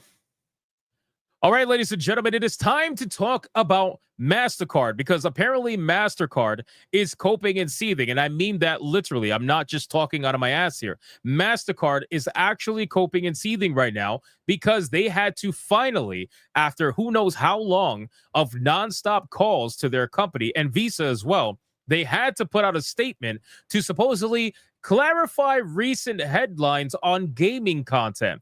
This is MasterCard's way of trying to clarify their supposed truth over what actually happened with Steam and itch.io taking down not safe for work games. Now, before I even read this headline personally, I already knew this was going to be BS right from the start. There was no way that a company like MasterCard, with a documented history of payment processor censorship that many people have exposed, including Madam Savvy, who we've covered extensively, MasterCard puts out this statement knowing damn well they don't mean a single word of it, but we're going to read it anyway. On top of that, we also have a post from Kiwi Farms as well, showing that Kotaku actually received a response from Valve confirming that it was actually the payment processors and acquiring banks and cited MasterCard as the reason why there was a ban on adult games. We got some comments from Savvy as well that we got to go over. We got some more comments from Savvy. And on top of that, we also got some other comments from a person called Haley that we are going to go over as well, going a little bit deeper into Melinda Tankart's history. So there's a lot to go over here, boys. So stick around, grab some popcorn, like the video, and help it get out there as we continue to cover this censorship debacle. So clarifying recent headlines on gaming content from good old MasterCard, the good boys over there at MasterCard that do no wrong. MasterCard has not evaluated any game or required restrictions of any activity on game creators' sites and platforms, contrary to media reports and allegations. Our payment network follows standards based on the rule of law. Put simply, we allow all lawful purchases on our network. At the same time, we require merchants to have appropriate controls to ensure MasterCard cards cannot be used for unlawful purchases, including illegal adult content. Well, here's the thing, motherfuckers. You guys had a problem with non-illegal adult content. If the content was illegal, Steam would not have allowed it to be on their platform in the first place. Same with the other platforms. You guys are the ones that are trying to be the dictators to determine what's legal and what's not illegal. You are, in fact, trying to bypass the law. You are, in fact, trying to, put out a form of censorship. You're the one trying to remain in control. The beautiful thing about all this is there's a beautiful community note on this particular post with MasterCard, because of course there is. Why would there not be a community note on this? It says both Steam and itch.io have stated that their removal of adult content came from the pressure by payment processors, including MasterCard themselves. Furthermore, MasterCard and other payment processors have a documented history of refusing service to Japanese retailers over legal adult fictional content. And they're talking about the anime, the manga community, and how all that was being affected and still is being affected till this day. So this entire post is complete and utter bullshit. Like, the entire post is bullshit, which we already knew that was going to be the case. I commented and I said, nice gaslight. You guys pressured companies to take down legal adult content. Period. It's not illegal just because it makes you feel uncomfortable. If what you said is true, then these platforms should bring back the newly taken down content with absolutely zero issues on your end whatsoever. That got 1.1K likes. Reb says, Desu says, resorting to blatant gaslighting now, huh? Yeah, they're nervous. Keep up the pressure. I agree. Grum says, why do you require Stripe to enforce stricter standards than yourself? Itch.io stated that you and Visa put pressure on Stripe to ban content otherwise deemed legal. Can you explain that? They're never going to explain that, by the way. Real Life Fake Wizard says that's a whole lot of corporate speak to say nothing. If that was supposed to make people trust you, you failed. Fire the social media intern that made this post on Canva.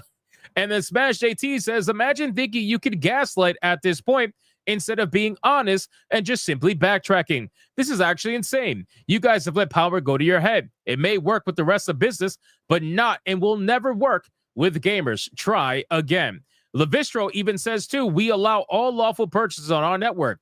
So you say that you don't need to require merchants to have appropriate controls to ensure MasterCard cards cannot be used for unlawful purchases, including illegal adult content. That's what the cops and courts are for. So everybody's absolutely destroying them, right? Disgusting says the community note showcases that this is, in fact, a lie. People are ruining MasterCard right now, and it's very clear how many views this has. This has 1.7 million views right now on X with almost 6,000 comments, 1,200 bookmarks. It's absolutely insane. Now, let's go over to something even more interesting, because you're probably thinking to yourself, well, that's not enough evidence. I need more evidence. Okay, fine. Not a problem. Kiwi Farms over here on X says the following. Kotaku has received an official response from Valve, which, by the way, Steam and Valve have been very quiet over what was the reason why they had to get rid of the not safe for work games. I find it interesting that all these companies are finally speaking up once they realize that the people are on their side, right? But anyway, they received a response from Valve confirming that it was indeed payment processors and acquiring banks and cited MasterCard network rules as justification for banning adult games. If you look here, let's look at this entire screenshot here from Kiwi Farms. It says, updated on 8/1/2025, 4:18 p.m. Eastern Standard Time. In a statement to Kotaku, a spokesperson for Valve said that while MasterCard did not communicate with it directly, concerns did come through payment processor and banking intermediaries. They said payment processors rejected Valve's current guidelines for moderating illegal content on Steam, citing MasterCard's rule of 5.12.7. MasterCard did not communicate with Valve directly, despite our request to do so. Valve's statement sent over email to Kotaku reads the following. MasterCard communicated with payment processors and their acquiring banks. Payment processors communicated this with Valve, and we replied by outlining Steam's policy since 2018 of attempting to distribute games that are legal for distribution. Payment processors rejected this completely and specifically cited MasterCard's rule of 5.12.7 and risk to the MasterCard brand. Rule 5.12.7 states the following. A merchant must not submit to its acquirer, and a customer must not submit to the interchange system. Any transaction that is illegal or in the sole discretion of the corporation may damage the goodwill of the corporation or reflect negatively on the mark. So it goes well past it being illegal or not illegal. Because if this was just about being illegal, then they wouldn't be going after these games because these games are not illegal. This is about their image, right? Or at least that's what they're saying it is, right? We need to protect the brands. We need to I guess, deny anything that could reflect negatively on the brands. But honestly, it's about censorship. It's about power. We all know that. But this is the bullshit that they're trying to spin and to tell people is the reason why this is happening. But then it goes on. The sale of a product or a service, including an image, which is patently offensive, keyword, patently offensive and lacks serious artistic value, such as, by the way, an example of not limitation of images of non-consensual sexual behavior, sexual exploitation of a minor, non-consensual mutilation of a personal body part, and bestiality, or any other material that corporation deems unacceptable to sell in connection with a mark of the brand. Violations of Rule 512.7 can result in fines, audits, or companies being dropped by the payment processor. So this is what it is, right? This is strictly what it is. It is about control and censorship of content, legal, fictional content that they don't like, right? The whole thing about sexual exploitation of a minor, that's not even fucking real because they're not minors, right? This is not children. There isn't even any games that even look that way, to be honest with you. And if they were, Steam has already handled it in the past. They've already banned games that have went too far. But ultimately, most of this content that is fictional, that usually has to do with anime, by the way, because anime seems to be their target.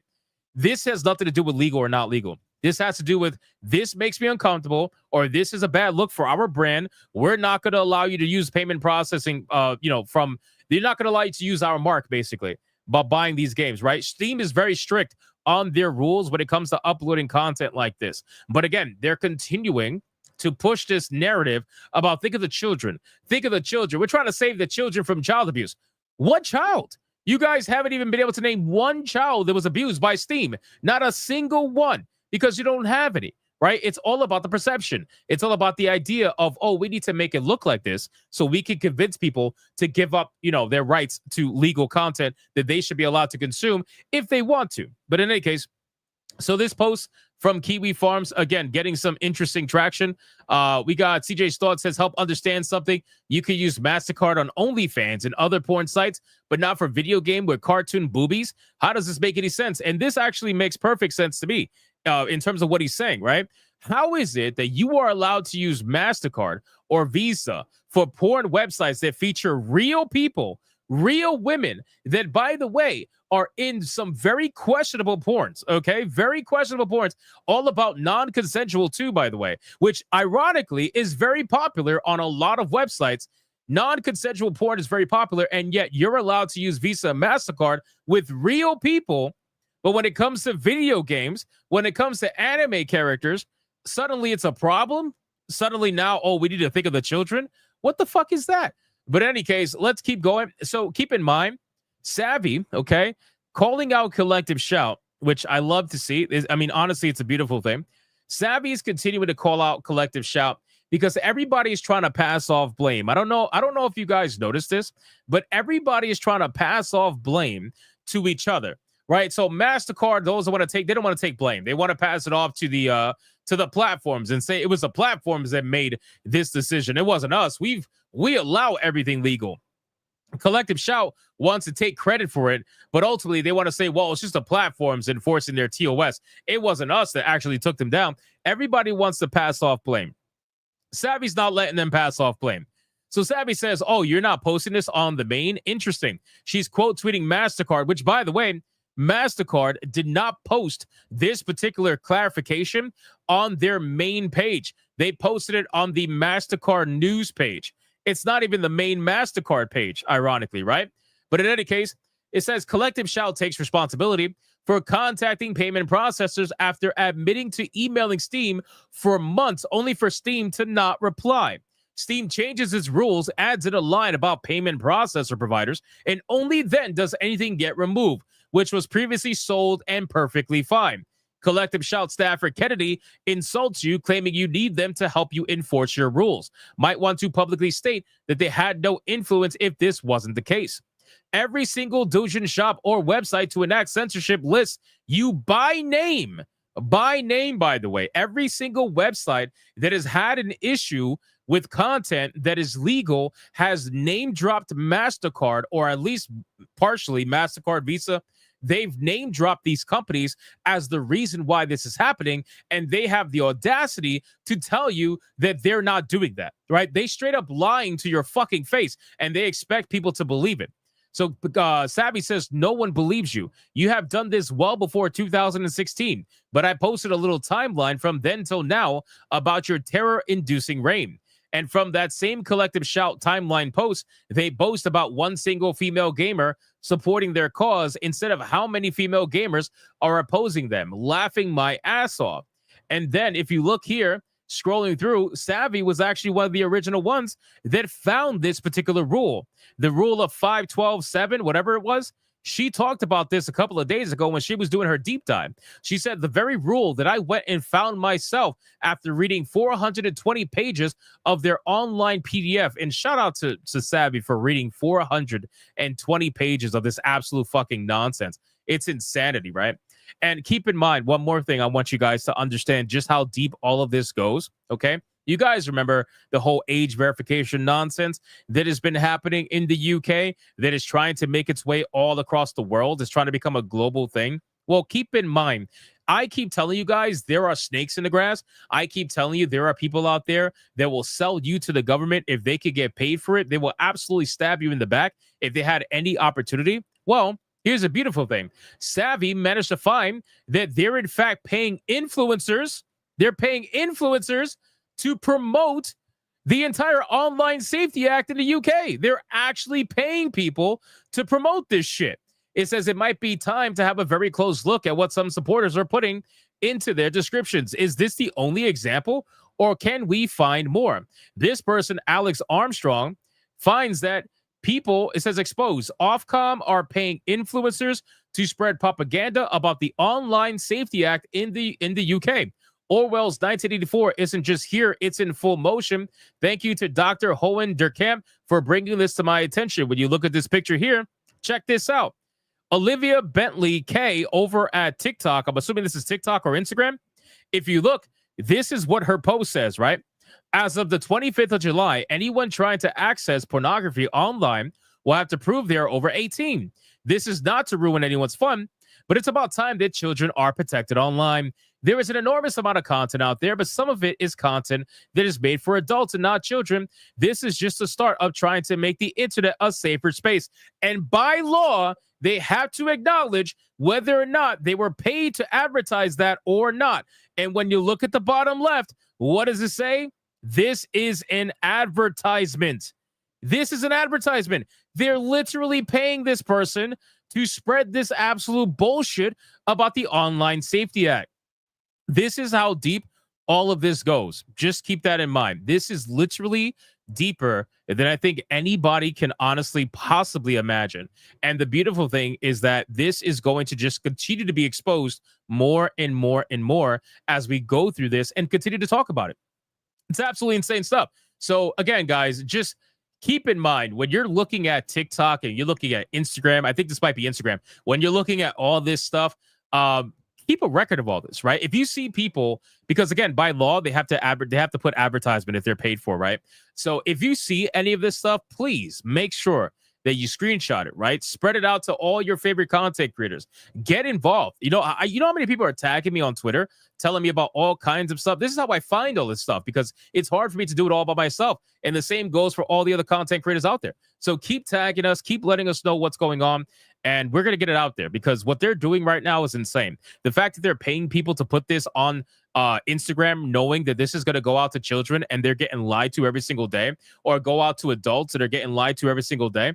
It's unbelievably insane stuff. So let me know what you guys think about all of this that we talked about. Mastercard statement, Kiwi Farms with Kotaku, the Savvy stuff, the Instagram stuff with the advertisement. Let me know in the comments of this video, what do you think about all of this? Thank you guys so much for watching the video. And if you haven't subscribed yet to this channel, please consider hitting that subscribe button. We are trying desperately to get to 100,000 subscribers. If you could subscribe, if you enjoy the content, I would greatly appreciate it. And like the video as well. And I'll see you guys on the next one. Crazy shit, man. They're paying these people. They're legitimately paying these people. It's honestly fucking nuts. And the thing is, like, I can't even pretend to be surprised. I can't even pretend to be surprised at any of this, bro. I can't. The Gaming Wolf says, I don't trust the right on this issue too much. Either it's what Leon said in his stream recently. I'm not telling you to trust the right or the left, bro. There is no right or left here. There's no right or left here with this situation, bro. It's honestly just an us versus them situation. Whoever that us may be, well, I mean, we'll find out over time, I suppose. But again, these snakes in the grass, they will expose themselves over time, right? This is one of these situations where you're gonna see which content creators are, secret government agents, basically, and which are not. Right? You're gonna see all of that. So that's why keep an eye on what these people do. If you see anything like this, keep an eye on all this. It's very important. Yeah, Smash. So I just checked the DM you sent me, Smash. I already talked about that. The Grand Theft Auto 6 adding age verification. Yeah, I saw. We talked about that, and it's fucking insane. And to be honest with you, if Grand Theft Auto 6 has age verification, oh man, I think honestly, I think Grand Theft Auto having age verification where you might have to upload your ID to play Grand Theft Auto Online, I think that is going to wake up so many normies that are otherwise either not caring or unknowing of what's going on. I think that will wake up a lot of people. I really do.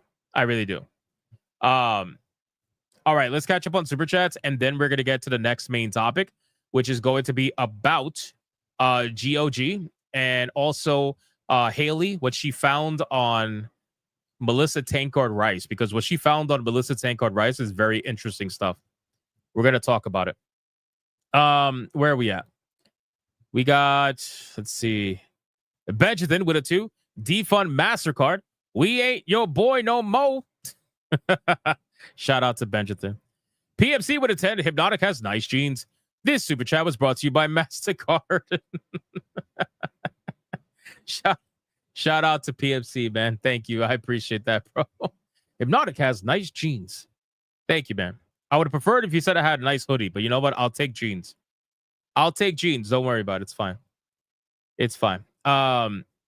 We got Jack Kammerer becoming a member all on his own. Shout out to Jack, man. Thank you. I appreciate that. Welcome. JP Direwolf with a 5. It's the same as the Democrats paying content creators to spread the word of democracy because they know they're losing. Fair. Again, I'm really trying to avoid the whole left versus right thing right now, because I think that this situation, and again, I disagree with both sides on a lot of things. I disagree with the left a lot more, just to be very fair, very transparent, very clear. But there are things that I disagree with on both sides, right? When the right-wing people in the United States were going after anime and manga and they fucking banned Assassination Classroom and all that shit, I heavily disagreed with that. Called that out when it happened. So but this particular situation, I'm trying to avoid left versus right because I know it's very easy to go into that. I know it's very easy to try to put that kind of bubble around this situation. But the simple truth is that this situation is so much bigger than just left and right. It just is. It just is. Like, this is so much bigger than left and right. There really is no left and right here. This is just something that's really fucked, and it affects everybody. It really is. But thank you, brother, for the 5. I appreciate it. Fuck it, Toxin. Now, you know that's not true, motherfucker. I know you voted for Kamala Harris, bitch. I know Toxin. Toxin saw that thickness, because I know he was gooning. He was gooning hardcore for Kamala Harris. Toxin was gooning. I know he voted for Kamala Harris all day long. That's why he's laughing. Look, see? He's nervous. He's laughing. He was gooning hard for Kamala Harris. I know that for a fact. Everybody's like, ew. I'm just saying, bro. I'm saying, I know Toxin was gooning for Kamala Harris. He was like, oh, listen, Hypnotic, please, I beg of you. Please, you got to put Kamala Harris in the waifu battle. Please. I'm like, no, I can't. He's like, please, I'll give you $500. Like, I can't. No, I'm just kidding. That never happened. That never happened. Let's see where we at. So we got Anubis with a 2. It says, send that advertisement to Musk. See what he does. True. Oh, man. Elon Musk is getting strays, too, with this whole situation. Benjamin with a 2. I think it's time to become a politician. Good luck with that, bro. I can't even stand the idea. Jack Kammerer with a $10 banger. I am ASL Pro 3D. Thanks to you and Smash for sticking to the facts about adult games. Really appreciate it. Thank you, bro. I appreciate that. And again, you know what's funny? I don't play these fucking games, right? I've said that many times. Look at my Steam. I have 0 hours in all of these Gooter games that get gifted to me as a troll. But at the end of the day, just because I don't play it doesn't mean that I should censor someone else from their ability to play it. If they want to play it, they should play it. That's like me, somebody who would like, I enjoy Souls-like games, okay? I love Souls-like games. Everybody knows that. If somebody else doesn't like Souls-like games, does that give them the reason to try to ban Souls-like games from everyone? No, of course not. Right? So why would I then want to do the same thing to someone else? It doesn't make any sense. But thank you, Jack. I appreciate that, man. I appreciate the 10. We got Adair Soto with $1 on Rumble. And these people, credit card companies, are fucking hypocrites if they care so much about the children. What about OnlyFans who are grooming younger kids to join OnlyFans? You see them online every day. I mean, shit. You want to protect the kids? Here, let's really call some shit out. You want to call some shit out? Let's call some shit out. Let's do it, cuh. All right. Here, I got you. I got you right now. Hold on. I got you. You want to call some shit out? Okay. If it's really about protecting the children, okay, and if Mastercard and Visa and all these motherfuckers really want to protect the kids from being taken advantage of and everything, right? Why is it that the viewership age for Twitch is 13 or higher? Why is it that all these females on Twitch, these girls that have OnlyFans on Twitch, that know that their fan base is underage, why are they able to be monetized on Twitch? Knowing that their fan base is underage and they're constantly pushing OnlyFans subscriptions, they're getting donations, they're getting all kinds of bits and all that shit over. Why is that? Why is that? If it's really about protecting the kids, why is it that Twitch is allowed to monetize stuff like that? But meanwhile, the adult games that you have to be 18 years or older in order to even see, that you have to check off the not safe for work stuff option on Steam, that is not advertised to kids in the slightest. Why is that being attacked? But these girls out there that know what they're doing and know what they're going after, why is that not a problem? Why are they able to rake in thousands of dollars from fucking 14-year-old horny boys who stole their parents' credit card? Why is that allowed to happen? Right? Why is Mastercard and Visa not up in arms about that? Again, for me, it's like, bro, let's be fucking real. This is not about protecting kids. It's never been about protecting kids. This is why I haven't used Twitch in forever. You guys know I stopped streaming to Twitch like shit 8 months ago. I don't even remember. But I just got tired of it. I got tired of hypocrisy on that platform. I'm like, fuck that platform, bro. I got tired of it. Oh, I didn't even know about this. Wait, what? Hold on. Wait, no, wrong comment. Sorry. Shout out to Talong. Appreciate you, man. Hold on. Where did it go? Oh, Scrap Gamer. Don't forget that incident that involved that VTuber that flashed her tits at minors. I don't even know about that. The fuck's that about? That's crazy. That's insane. All right, let's catch up on the last bit of super chats. Adair Soto for $1 on Rumble, but we all know it's not true. It's always about control, and we need to call this out. Everyone keep retweeting, spread it out. Even your YouTube favorite creators, you still tell them all about this. I agree. Sirloins for $1. Y'all hear about Mike from PA calling all the Jewish people demonic and only getting a 2-day ban? Was it 2 days? I thought it was going to be 1 day. I thought it was going to be 24 hours and a minute. They gave him 2 days? Wow, that must have really hurt. Wow. Very sad. Very sad. I'm sure he was very upset about that. I'm sure he really learned his lesson. I'm sure he's going to go on stream and never say something like that ever again. I'm sure. All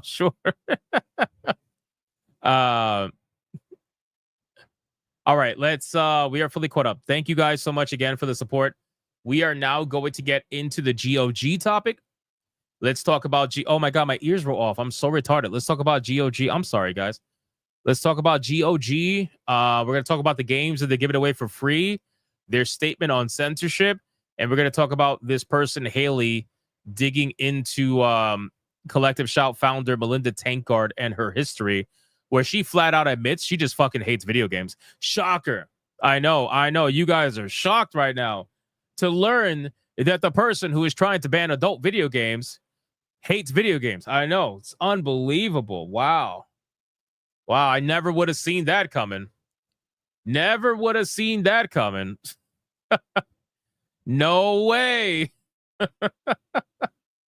Oh, man. Wait, what? Scrap Gamer says, oh, and here's the kicker. That VTuber also happens to be a mom. Oh, man. I don't even want to know about it, bro. Aren't I doing a video? Yes, but in the couple of seconds in between setting up and not doing a video, I wanted to put the ears on because I forgot to put the ears on. God damn it, Sonya. She's always yelling at me. You want to know why? Because she's a woman and she's Latina. That's the problem. Latinas, bro, they do a lot of this. You can't even see my hand motion, but you know what I'm doing. They do a lot of that. A lot of talking, a lot of yelling. All right, so we're gonna talk about GOG and kind of go from there. I'm always doing a video, bro. Always, man. Always. There's too much happening. It's hard to keep up. It really is hard to keep up. That's why, like, a quick shout out to the people tagging me on Twitter, trying to keep me involved and engaged with a lot of the shit that's going down. It's hard, man. There's so much shit going on. Has no one seen my comments? No.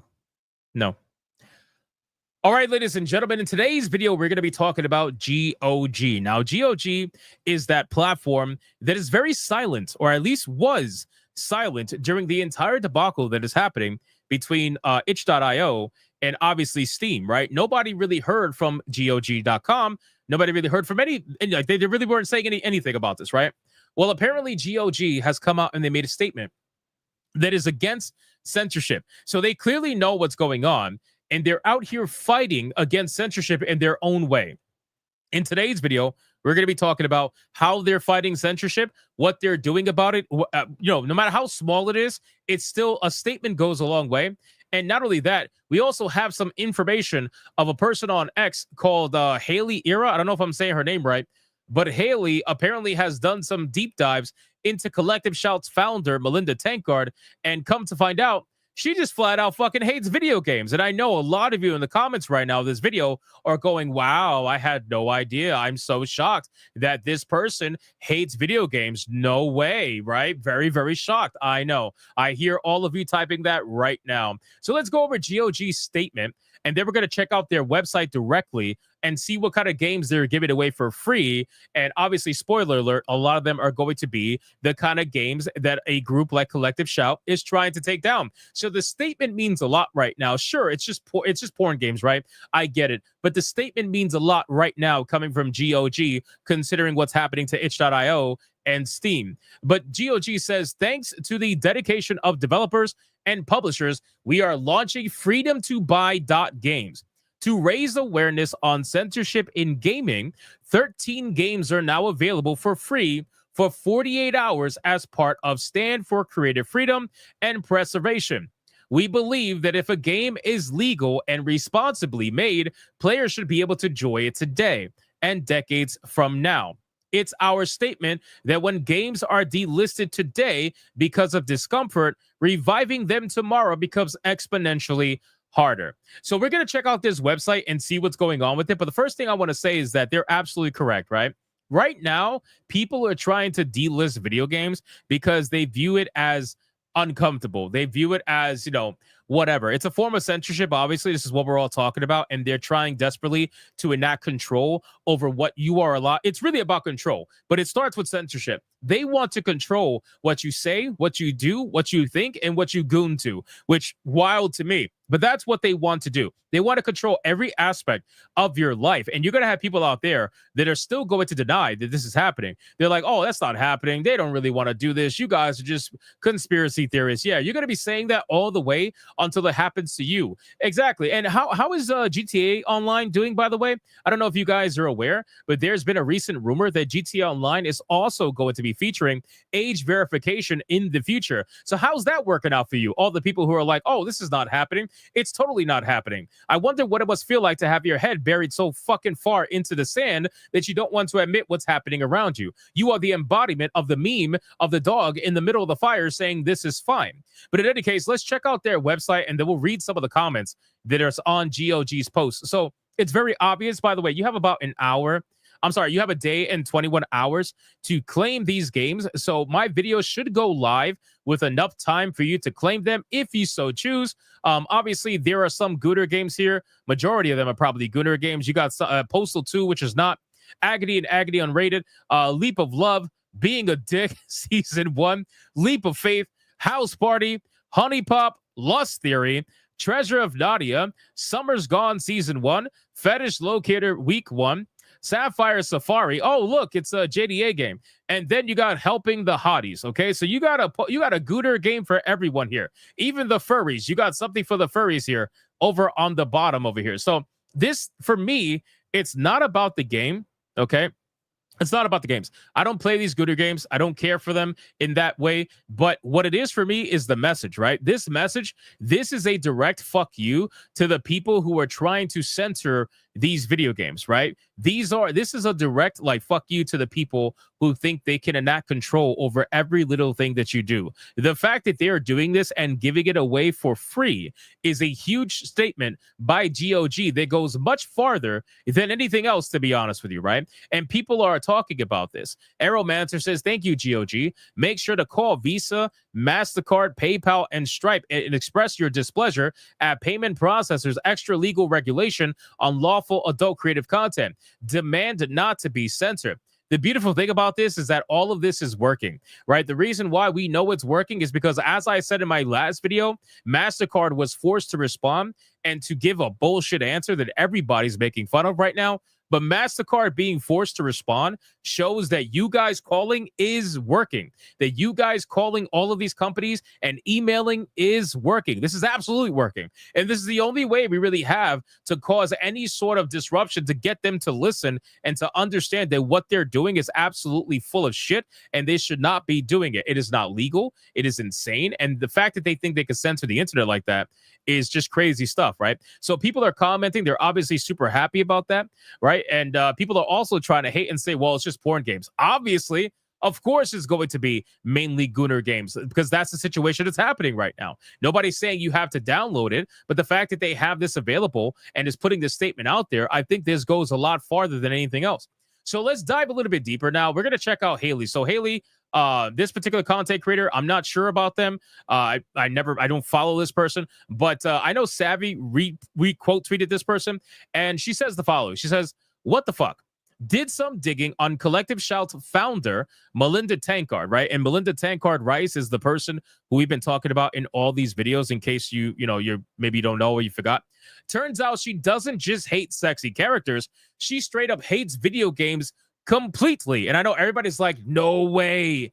There's no way that's real. No, obviously it is. She claims games cause violence, arousal addiction, and turns kids into drugged up gamblers.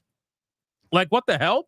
All the guys I know who loved fighting hot chicks in Dead or Alive aren't out there assaulting women. They're out here respecting them. Gaming doesn't breed violence. It breeds reflexes, intuition, and actual joy. You know what's crazy, man? It's one of those situations where this is such an old school mindset, and this happens all the time. This shit rears its ugly head every couple of years. There's always a politician or there's always an activist group that wants to claim that video games cause violence. This has been proven to be incorrect multiple times. There are, I don't even know how many studies proving that this is not true. Every time they try to do a study on this, it's proven not to be true. And yet every single time they constantly come out here and say the same nonsense, right? And then it says that this woman's trying to drag an entire medium that's helped millions of people, sharpening cognition, boosting reflexes, sparking creativity, and yes, saving people from offing themselves. Games have given people purpose, community, and escape when nothing else could. But sure, Let's pretend it's all violence and addiction because she doesn't like boobs and pixels. Next, she'll say Tetris causes erectile dysfunction. Don't give her any ideas. Do not give her any ideas. So there's a couple of tweets here, really old ones from 2012. They kind of give you an idea of what's behind this person's mindset, right? Not that you really need to understand much further than what we've already seen, but it's still interesting to go all the way back to 2012 and see what's going on, right? So Melinda Tankard Rice says the following: video games emphasize sensory immediate world, not cognitive thoughtful world, lack of consequences, Greenfield, hashtag prop psychon. Melinda then says children who love video games have brains like gamblers, releases chemicals same as in drug addiction, Greenfield, hashtag prop psychon. So it's very clear that this woman absolutely fucking hates video games. Tensa says, hi, I played Mortal Kombat when I was 5. Never once did I try a fatality in real life. That's actually pretty epic, by the way. That's pretty epic. Nice on the find. You are doing good work, Haley. Keep exposing the nutters. I give you full permission to use the C word from Melinda because it's what she is. Just make sure you say it like we would here in Australia. She belongs in a nut house along her band of insufferable Karens. And of course, people are tagging Madam Savvy. Of course they are. They're tagging Savvy on this, which I'm assuming is how she was able to quote tweet it and whatnot. So listen, everybody is putting their effort in. People that I never even heard of are putting their effort in, and the internet is coming together. I'm telling you, it's one of those situations where the world is going to be united, even if it's temporarily, by a bunch of insufferable Karens and the payment processors that are basically, being ran all together in one big fucking cartel. That's what's happening here. And it's a beautiful thing. It really is. So I'm happy to see it. Shout out to Haley for this find. This is awesome. Give them a follow if you enjoy their content. And let me know in the comments down below, man. What do you think about GOG's statement? I think this is a good thing. I think we need more of this. I think the more these companies stand up, even if it's in a small way right now. Right now, itch.io is giving out their free games, right? Again, they brought back not safe for work free games. They're in the process of making paid for games come back live little by little. So that's continuing, right? And then GOG making this statement. And then Valve also just recently put out a statement here. If you look at Kiwi Farms, Valve put out a statement to Kotaku, literally blaming the payment processors. So even after MasterCard tried to lie about it, they still went out and blamed them and named them. So I'm glad they're at least naming them so they all can point the finger and say, it's these bastards that are doing it. Let's make sure they're being held accountable. So let me know in the comments down below. What do you think about GOG's statement? Is it a good thing? Is it a bad thing? Whatever you may think, let me know. If you liked the video, consider giving me a like and a subscribe as we're on our way to 100K. And I'll see you guys on the next one. Crazy shit, man. Absolutely insane stuff, ladies and gentlemen, as expected, as always. Okay, we're going to catch up on Super Chats, and then we're going to do our reaction to the Western gaming industry getting felted by this overly happy woman. This overly happy woman. We gotta react to this video, man. This video is actually pretty good. This video is pretty good.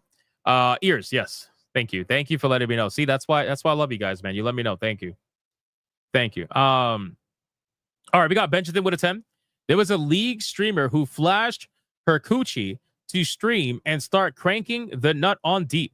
She only got 7-day ban for frothing at the gash in front of her mainly teenage and younger audience. Jesus fucking Christ. Are you serious right now? Why am I not surprised, bro? Honestly. Benjamin for a 2 says, Hypno, I'll take a chancla from Sonia for you, bro. Thank you, Benjamin. I appreciate that, man. That means a lot. Benjamin with a 5. I played Prototype. Such a great game, by the way. Not once did I ever attempt or even think to attempt to beheading a tank and then slam it into another before dive bombing them. Bro, you just brought back so many memories. Oh, my God. Prototype, such a good game. JP Direwolf with a 5. Melinda Tankard probably got dumped by a guy who found video games more interesting than her, which could be the reason she hates video games. True. I wouldn't be surprised. Or maybe even worse, she walked in on the guy gooning. Right? Gooning to like hentai or something. Or like, a furry game or something. You know what I mean? She walked in on him gooning and she was like, am I not good enough? Am I not good enough? Where are we at? Damn, man. Rumble went crazy that round. Hold on. Abhorrent Soul with a 5. For the children, huh? You mean the children these pendejas don't have or can't and are too fucking lazy to actually be a parent to? Grow a fucking spine and actually be an adult and do their job. I agree. Well said, Abhorrent Soul. Fucking love it, man. Gray the Merchant for $1. Imagine age verifying Souls like. Also, Twitch is pro diddler. Just saying. Can't wait for Amazon to shut it down. Fireworks and kaboom. Collective shout needs to touch grass. Sonya beads. Beat on. That's crazy. That's crazy, bro. It's insane. Then we got Anti-Federalist Pain with a 5. GOG, no DRM. You own your games. Reviving and rebuilding old games, preserving games, now fighting censorship in games. The only thing against them is they are owned by CDPR. Go GOG. Yeah, that's the only reason why I don't utilize the platform, because it's owned by CD Projekt Red. But I understand why people like the platform. I totally get it. Adam Jimmy with $1. I tried to get Postal 2 only, and the code gives you all the game. Yeah, no, you can't. You can't just get Postal. If you claim one, you get all of them. You get all the games. That's what I've heard. Yep.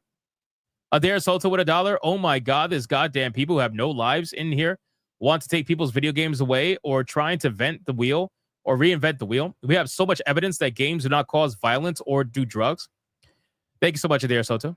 Great the Merchant with $1. Just made a GOG account for research purposes. Also, it's been a long time anyway. We are gooning. We are alive. Also, throwing all collective to the goon log. Like, sub to 100K, comment, and goon on. Shout out to Gray the Merchant, man. Thank you, brother. I appreciate that. I appreciate that.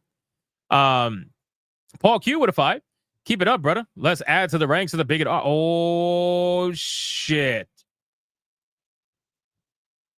Oh, shit. Holy shit. Oh, my God, bro. Oh, my God, bro. Paul Q just dropped a 20 membership ultra banger.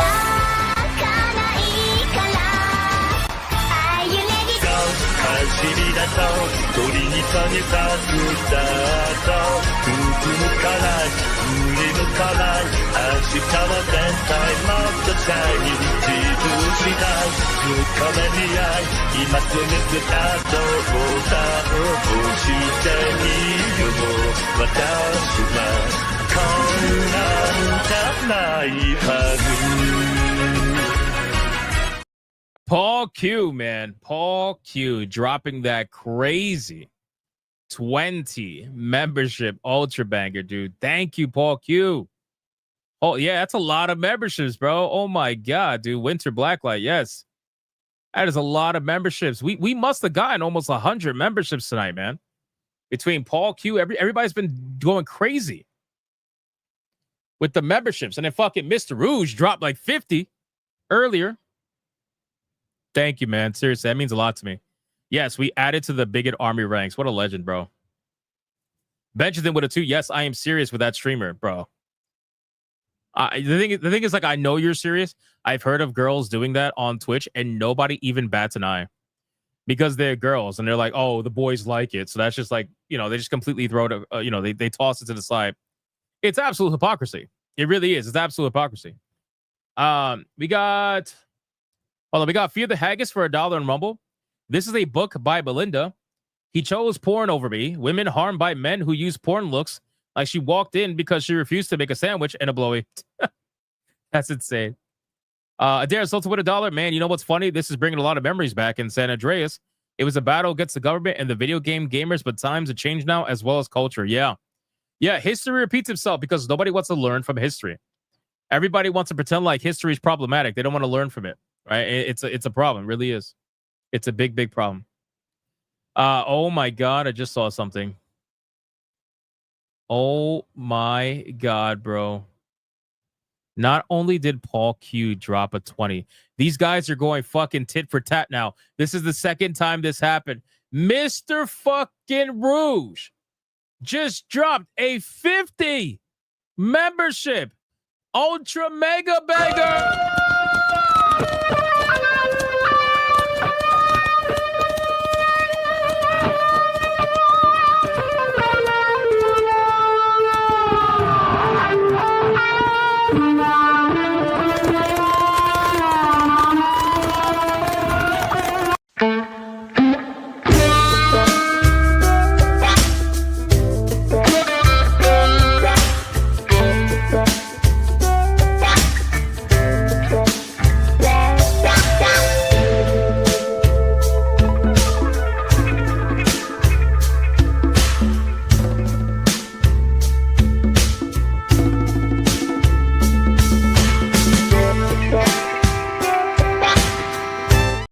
Shout out to Mr. Rouge, man. Holy shit. Holy shit. Mr. Rouge, 50 memberships, bro. God, that's 100 memberships from Mr. Rouge. That's 100 memberships from Mr. Rouge alone. That's insane. Mr. Rouge says, plan appointment with the bank for a second mortgage left. Bro, Mr. Rouge, stop, man. You don't have to go this crazy. Stop. Stop at 2. Stop at 2. I know you. I know you, Mr. Rouge. Stop at 2, man. God damn. Thank you so much, man, Mr. Rouge. Seriously. And then Anubis with a 5 says, any chance Collective Shop forgot their anal beads, and that's why they're so cranky against gamers and forgot to pull them out after playing games? Perhaps. Perhaps. Oh my God. The amount of Bigot Army members that have been added this stream is crazy. I lost count. Seriously. Yes, listen to the chat, man. Save your wallet, Mr. Rouge. Save your wallet. Thank you, sir. You legend. Old Man Cad, another one for a 10. Proud new owner of the Freedom to Buy bundle. Time to get my goon on. Why is Blizzard so quick to resort to censorship? Because they're nothing more than a bunch of snowflakes. Oh, come on. Come on, Old Man Cad. Come on. Oh, my God. This is crazy, man. Thank you, Old Man Cad. Thank you. Thank you. Insane. All right, let's we got 600 plus watching right now. 660, I think, between YouTube and Rumble. Thank you guys so much for hanging out with me, even past the 2-hour mark. That's insane. That's insane. But let's get into the last bit of content, and that is going to be a reaction video. We're going to do a reaction because this video was recommended to me, and I think it's pretty good. I haven't subscribed to this girl yet, but I just did now because I liked this video. I thought it was pretty good. So we're going to talk about Western games are doomed. And this video is going to come from one of the nicest sounding women ever. Like, I don't understand how she's able to talk about all these terrible topics and smile like this. I can't do it.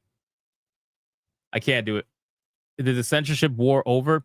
Over? It's not, it hasn't even really started yet. It hasn't even started yet.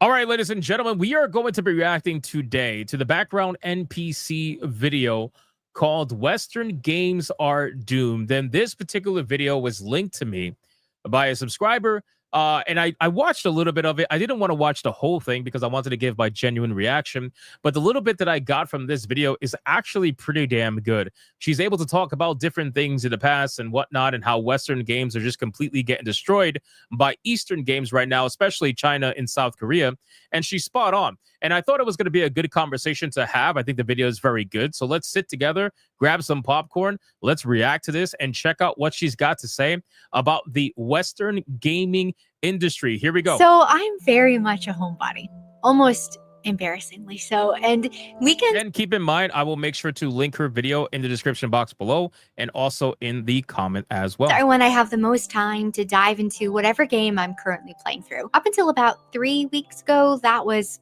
Clair Obscur, which, yes, I finally beat. But this Clair Obscur, Expedition 33, legendary. So many people were coping about that game. They're like, huh, it's overrated. There's going to be people who are going to be in the comments right now. They're going to be like, it's overrated.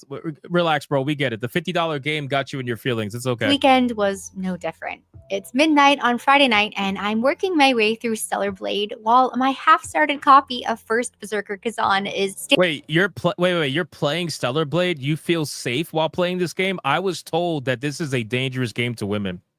I was told that this game is dangerous for women because it sets a precedent that is unrealistic and unattainable by any human female on the planet, except for the human female that actually modeled Eve. But that's besides the point. We don't talk about that. We don't talk about. You're not supposed to feel safe. You're not supposed to be happy when playing this game, damn it. Staring at me from my backlog. And as I was running around Zion, something just clicked. Both of these games have super fun, fluid combat. Both have very attractive protagonists. Both nail that. Yo, First Berserker Kazan, I am 56 out of 57 on achievements. I am 1 achievement away from platinuming that damn game. I love that game. That game is genuinely amazing. It's one of the better games that I've played, for sure. One more try addiction that keeps you glued to your screen, and they're both Korean made. As I realized this, it hit me. When did Korean developers quietly start dropping all these bangers? I started looking. It's kind of the same way that Power World realized that Nintendo was asleep. So what ended up happening was South Korea and China, especially with Black Myth Wukong. You guys don't understand how Black Myth Wukong woke up a sleeping beast. You could say what you want to say about China, but right now, the amount of AAA Chinese games that are coming out that are actually pretty good, Wu Chang was one of them. The amount of games that are coming out, it's because people were asleep in the Western gaming industry. And guess what? They still are for the most part. There are a couple of bangers out there. Absolutely. There are some good games out there. There's no doubt about it. But the Western gaming industry was fucking around and finding out way too much, and they were asleep. So South Korea and China was like, oh, they're asleep? You guys are just leaving millions upon billions, really, of dollars just on the table for me to take? Okay. You sure you want me to take it? Okay, I'll take it. And then once they made the game, what ended up happening was you had the entire Western gaming journalism, if you even want to call it that. They came out here and tried to discredit all the games, right? They tried to say that Black Myth Wukong was misogynist because there was no female representation in the game. But little did they realize that there was actually women in the game.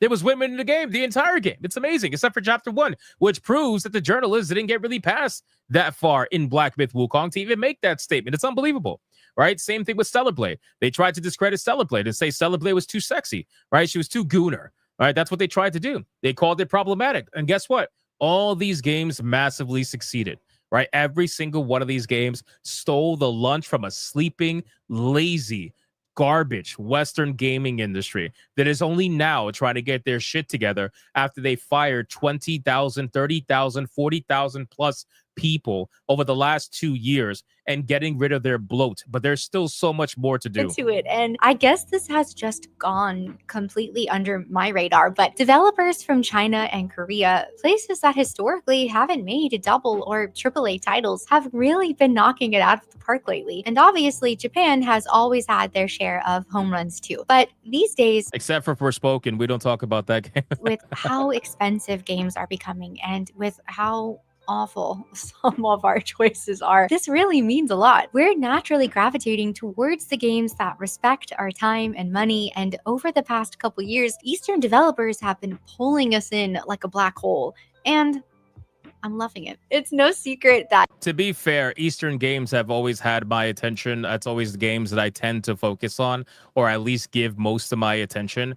You know, Japanese RPGs, they're for some of my favorite games of all time. I've spoken about this many, many times. And there are some Western franchises that I absolutely love. But overall, you're pretty solid if you're going to give Eastern content an opportunity, right? Sure, there are some disappointments. Of course, they're not perfect. And anybody who claims they are perfect is lying to you. But the simple truth is that when they put out a video game, not only do they hold themselves accountable for failures to the point where their CEOs is actually in their culture, their CEOs will take massive pay cuts just to save their employees' jobs if their games that they put out actually fail miserably and don't make the money that they're supposed to make. They would do everything they can to try to save their employees. You know, the culture for them is all about the effort and accountability. You don't have that in the Western gaming industry, unfortunately. So the different mindsets really start to show when you see the difference in their, you know, each other's bad products, let's just say. Elden Ring and the Soulsborne formula have inspired many of these Eastern developers. And how could they not? Elden Ring was a cultural phenomenon. And yes, I've seen gamers claim Souls-like fatigue, but I think that fatigue only happens when the games are bad. So they ain't no Souls-like fatigue. Get out of here, man. Anybody saying Souls-like, bro, anybody saying Souls-like fatigue, you're a journalist, bro. Stop. Just Stop. like Stop lying. what Stop lying. Mr. Gunn said, it's really just bad game fatigue. Here's the thing though, these Eastern developers saw the genuine love and excitement people had for this genre and thought, we can make something players will love too. Most recently, I honestly think this girl has spiled more in 2 minutes than I have my entire life. I'm not even kidding. I feel ashamed of myself. we saw this with Wu Chang Fallen Feathers. Yeah, there were optimization issues at launch, but you can still see that this smaller team was genuinely trying to make something they thought would resonate with players. And since launch, they've apologized, they've released patches, and they've even given away in-game loot. Come on, they're obviously doing their best and working for us. They made this game for us, the players, and they want us to enjoy it and love it. Yeah, what happened with Wu Chang is unfortunate. It really is. I beat Wu Chang. Fantastic video game. I'm definitely gonna platinum that game sometime in the future once I'm done with first Berserker. I still got a platinum Expedition 33. I got to go back to that. But yeah, Wuchang is a great game. Had a fantastic time with it. It is more Souls-like than anything else I played that isn't a Souls actual game. It is extremely hardcore. It's got some ridiculous mechanics that are all about just punishing you for any little moment that you let your guard down. And I understand that's not for everyone, but anybody looking for a real Souls-like experience, they're going to find it in that game. And since they patched the game so quickly and they've been offering content after content after content for free to try to make it up to players, I'm going to give them a little bit of a benefit of a doubt, especially since the game is actually a banger if you give it a chance. That's the difference.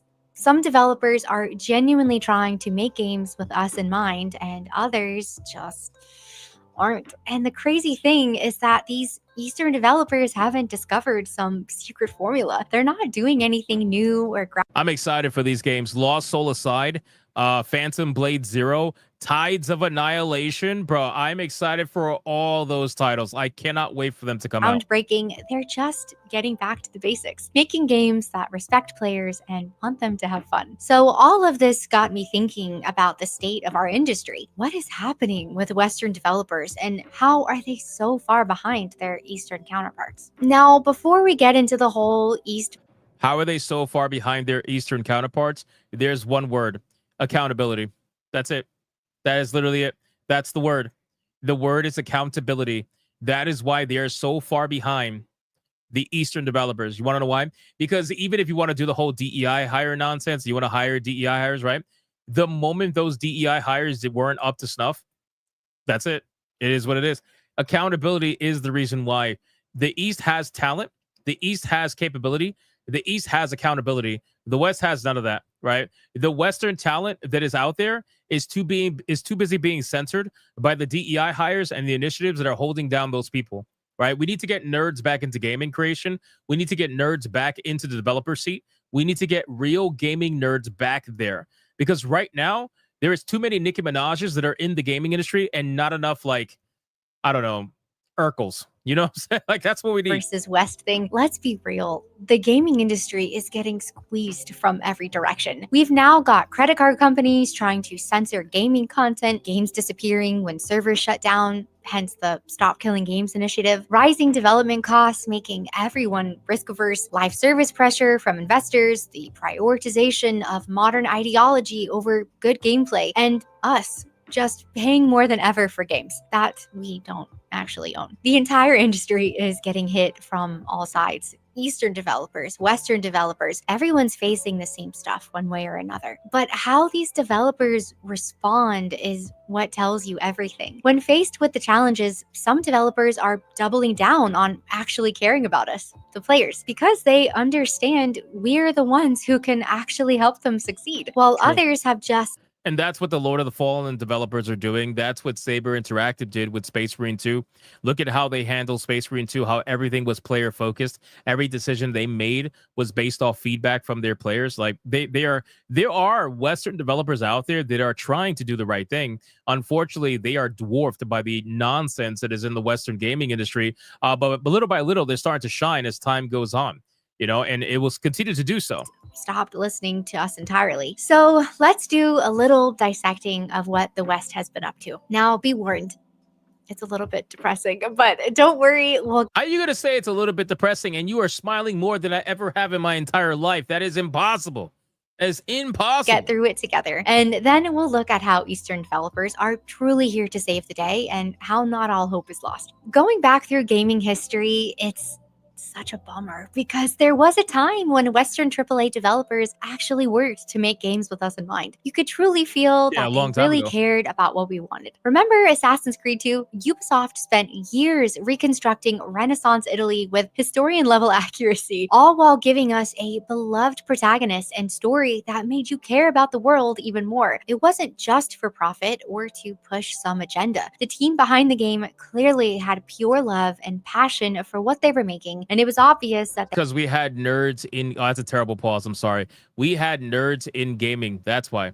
We had nerds in gaming. It is really as simple as that. This is before gaming became corporatized. This is before gaming became mainstream, right? When gaming became mainstream, there are pros and cons to becoming mainstream, right? The pros is that obviously the money increases exponentially, tenfold, right? You get so much more access to things that you didn't have access to before. So many different people start joining into the gaming, and you get different ideas and whatnot. Sure.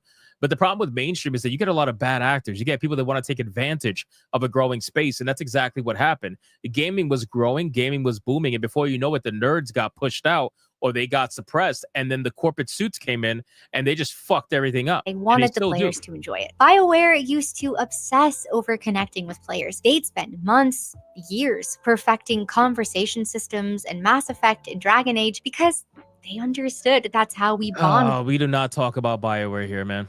We don't talk about BioWare, man. BioWare, you guys know my history with BioWare. BioWare was one of those studios that I loved so much, and I absolutely just miss the OG BioWare.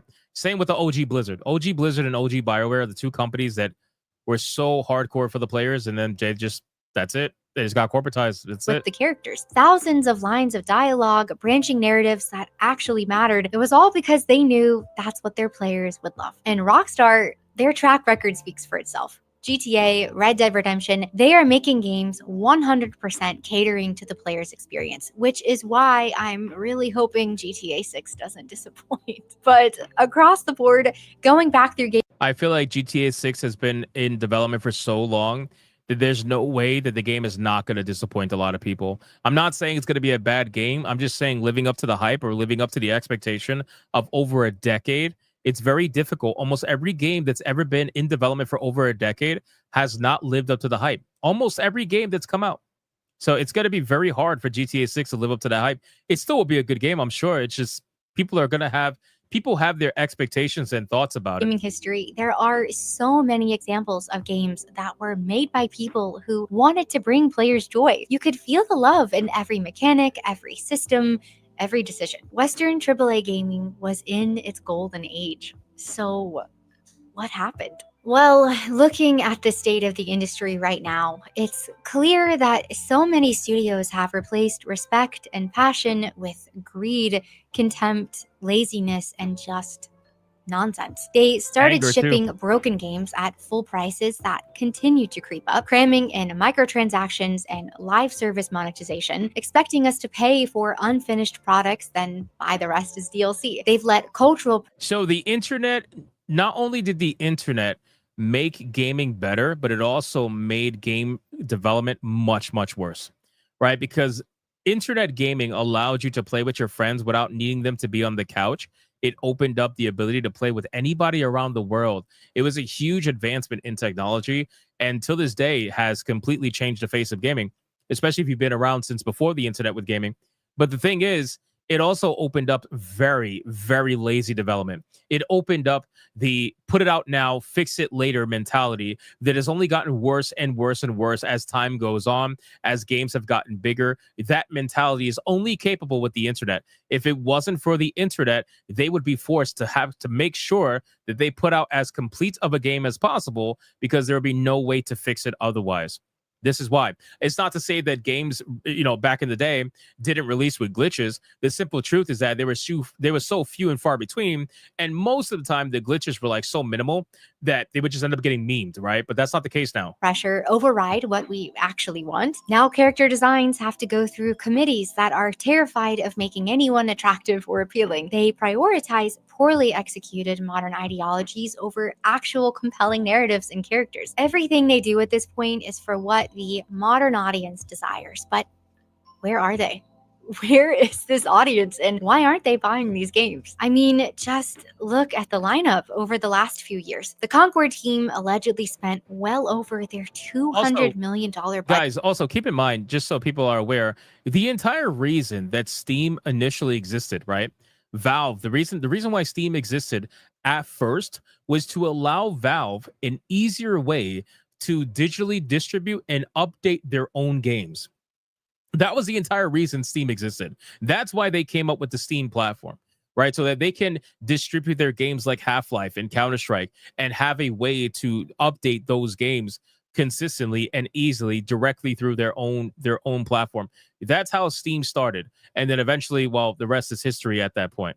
Just to make both a game and characters that appealed to no one. And then they shut down after 2 weeks. Dragon Age: The Veilguard was in development for 10 years and is somehow still launched with insanely awkward and lecture-heavy dialogue in a game where dialogue is everything. The Saints Row reboot, with over $100 million budget, completely ignored fan concerns and just... I cannot believe that this game was over $100 million to make. I guarantee you it was in a higher portion of $100 million. And the fact that this travesty even happened, I love Saints Row. I really do. Saints Row is hilarious. But this whole modern audience reboot they did was so awful. It was awful. I ended up getting it for free on PlayStation, and I tried it out just out of curiosity. I have never uninstalled the game so fast in my life. I think I lasted like an hour, and then I uninstalled the game. I was like, what the fuck is this shit? Steamrolled ahead to failure and ultimately the developer's demise. And don't even get me started on Ubisoft. Star Wars Outlaws only sold 1 million copies in its first month, despite their massive marketing spend, causing their stock to crash to a 10-year low. Then I guarantee you Star Wars Outlaw has one of the highest budgets out of any Ubisoft game that came out recently. They don't want to say it. They don't want to admit it. They lied about all the budgets, especially Assassin's Creed. They're like, yeah, Assassin's Creed costs over 100 million euro to make. Can you be a little bit more specific? Are you talking about 101 or are you talking about 199? I guarantee you it's much higher than that. But in any case, this particular game, because of the Star Wars IP and franchise, guarantee you it's exponentially higher. There's Assassin's Creed Shadows and Skull and Bones. Flop after flop with these same awful formulas, costing the company over 178 million in losses for the last year. And their CEO keeps making these tone-deaf comments about it all. He can't be stopped. The list goes on and on. Yep. Eve is the problem with Ubisoft. So long as Eve is the head of the company and he refuses to give up his power, because obviously the his family is pretty much in charge of Ubisoft, it's always going to be the same. Suicide Squad, Redfall. What's the result of all of this? Mass layoffs across the industry, studios shutting down, and these companies bring all of this upon themselves. They cut corners, push low-effort development, and chase that mythical modern audience instead of truly serving the players who are actually supposed to buy their games. Studios that have... Where is the modern audience? Where is it? You know what the modern audience is? Investors. How many investors could they trick with a glorious DEI story, telling them community sentiment is strong, telling them and people are so excited about this, that this game is trending online, that people are looking forward to this release, that pre-orders are strong? How many times have you heard this? The modern audience is investors. That's who they are. Been around for decades are getting shut down left and right because they followed these awful formulas, prioritizing monetization over quality, ideology over gameplay. There has been... The modern audience was USAID money. That's what the modern audience was. How many fucking fake titles can we convince the government to give us funding for? And we will use that money and keep most of it? Like, how many? How many can we come up with? So much money wasted. That's the modern This audience. is basically the state of Western AAA games. Like I said, depressing. I mean, these are supposed to be some of the best. We're talking millions of dollars here. Massive teams, huge historical successes, and somehow so many of their recent titles felt like they were made by people who just didn't care, or at least didn't care nearly enough. And we're at the point now where it's become so easy to recognize that disconnect and the lack of effort. I mean, you can basically tell immediately when you see a new trailer whether or not the game is going to be a hit or a miss. Yes, still looking at you and... Jesus, man. Just look at this, man. Like, this... Tell me your entire personality is your shaved head. Seriously. Whatever happened to actors and actresses being able to play a role? Why is the role playing you? Like, that's what I don't understand. This is the same thing that's happening with Mortal Kombat. They're using the same actress as Jade in Mortal Kombat, but they didn't put a fucking wig on her. Why? Why do you have to be yourself when you're playing someone else? Why is Jade playing you and you're not playing Jade? I don't understand. Like, where is this disconnection here? Right? You put on a fucking wig. Nobody wants to see this shit. If you want to be, nobody's saying you can't be bald in real life. Go be bald in real life. Who cares? But if you're playing a certain character that looks a certain way, then whatever happened to actors and actresses trying their best to look a certain way for that role? Whatever happened to that?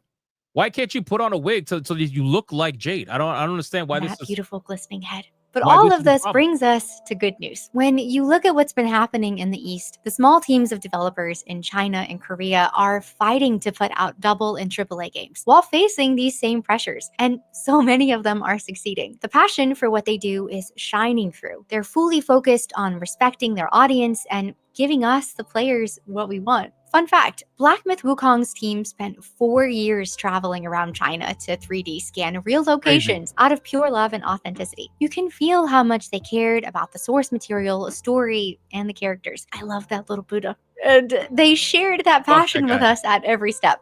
And you know what?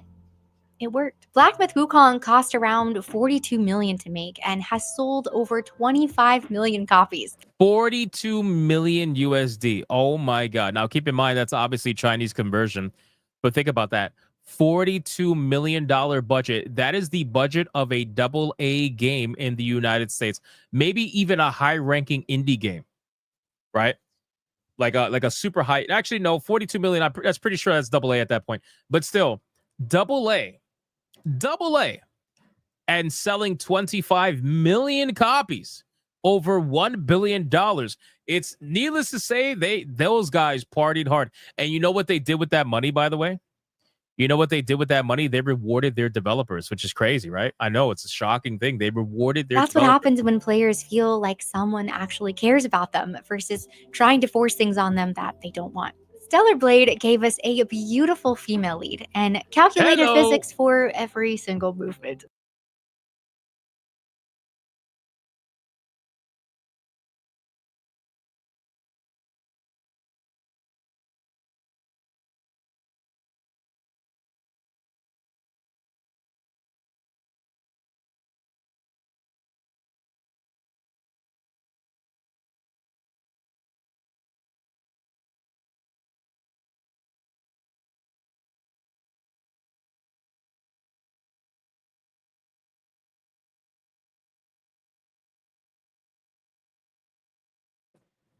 Oh, why am I muted? Sorry.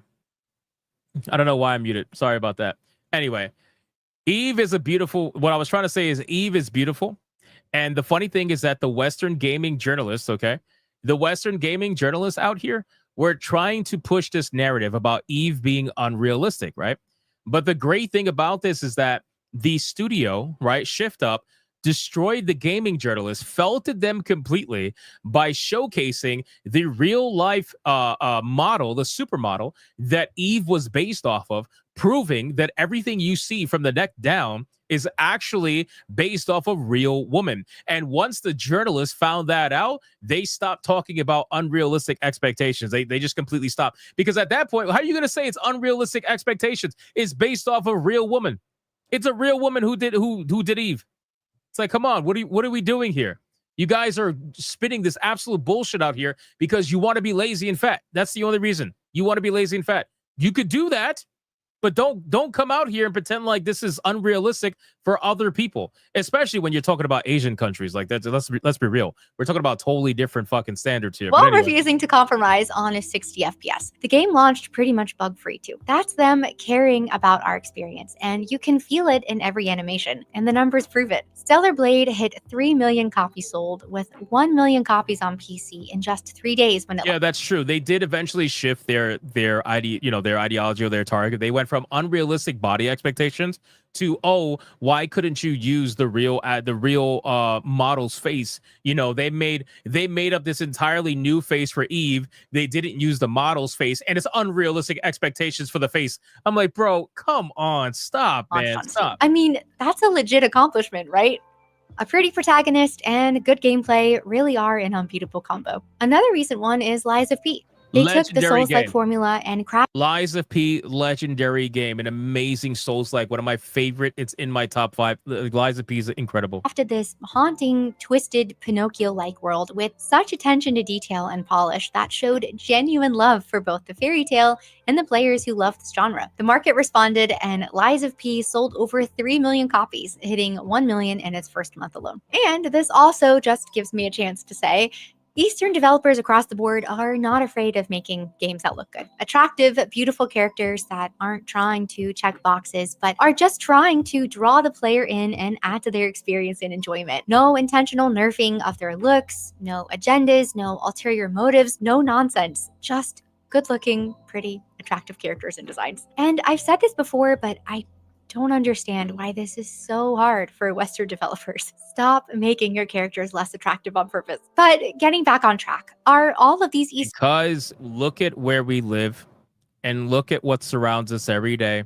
You have ugly people trying to make non-ugly people feel bad and in order to I guess even the playing field or something like that. I really don't know at the end of the day. It's all just an agenda to try to normalize not taking care of yourself.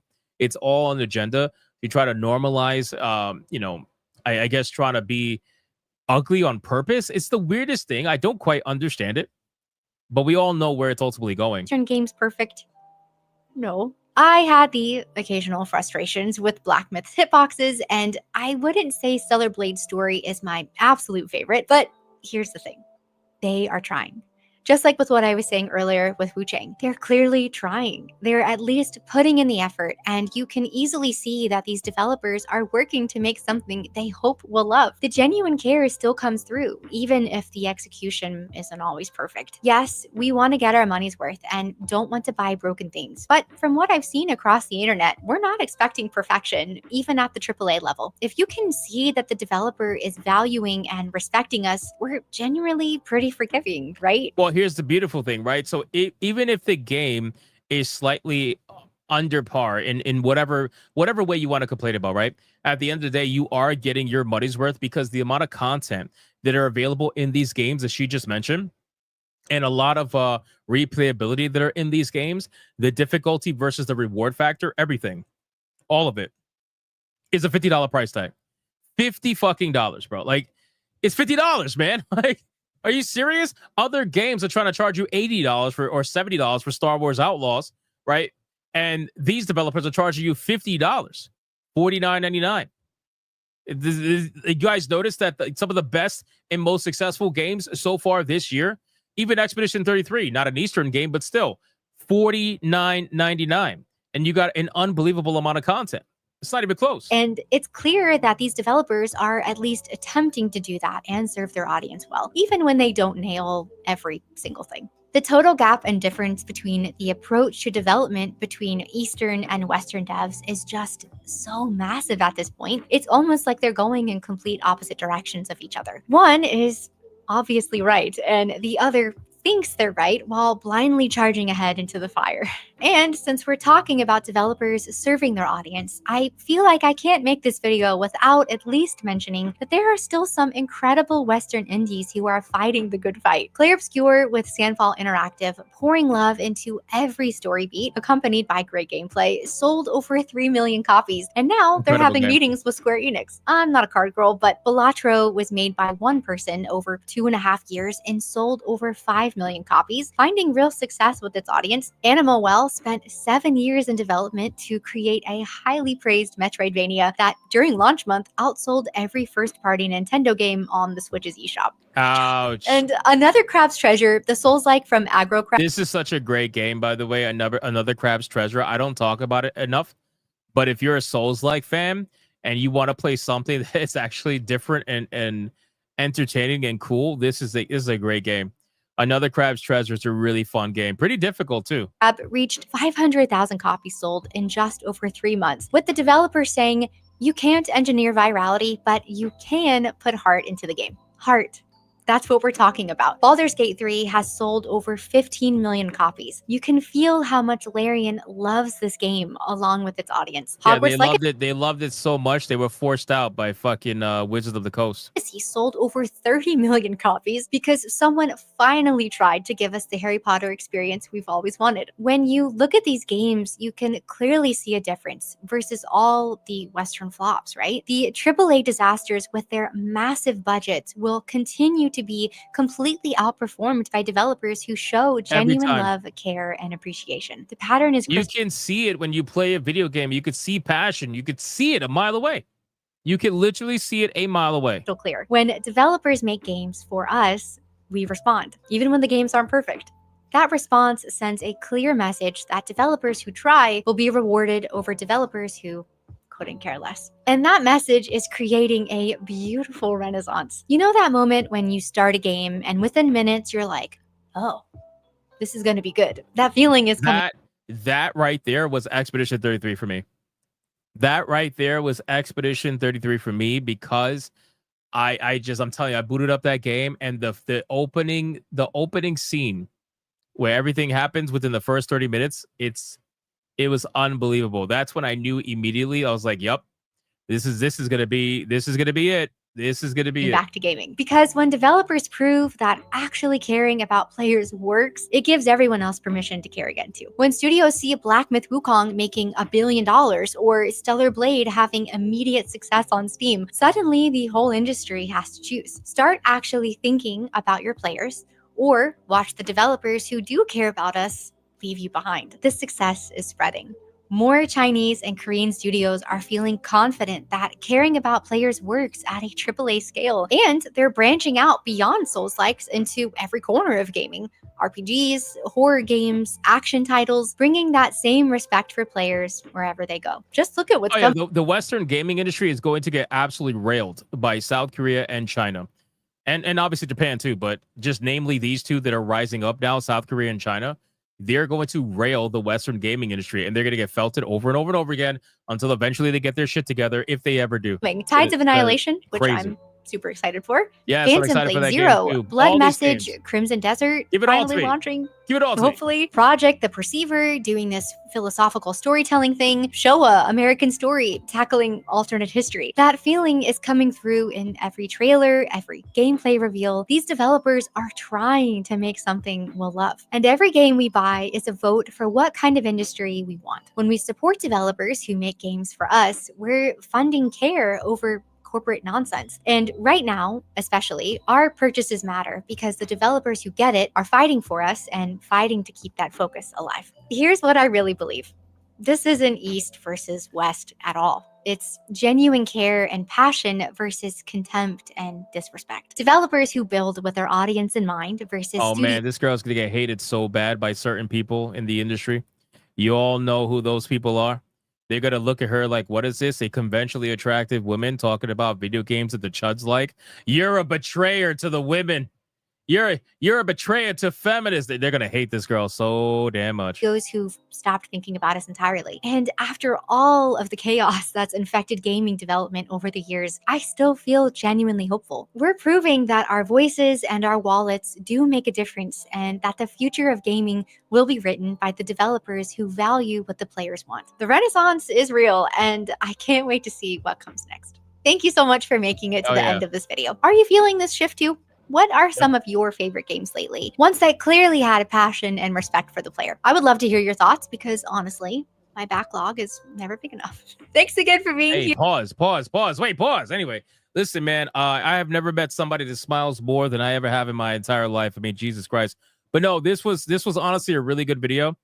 Shout out to the background NPC. Fantastic video. And she's right, man. Everything she broke down, she did really good research. Everything she broke down about the Western industry versus the East and whatnot was pretty spot on. And honestly, I can't wait for all the games she mentioned. There's so many good games that are coming out. And the sad truth is that almost none of them are coming out from the West anymore.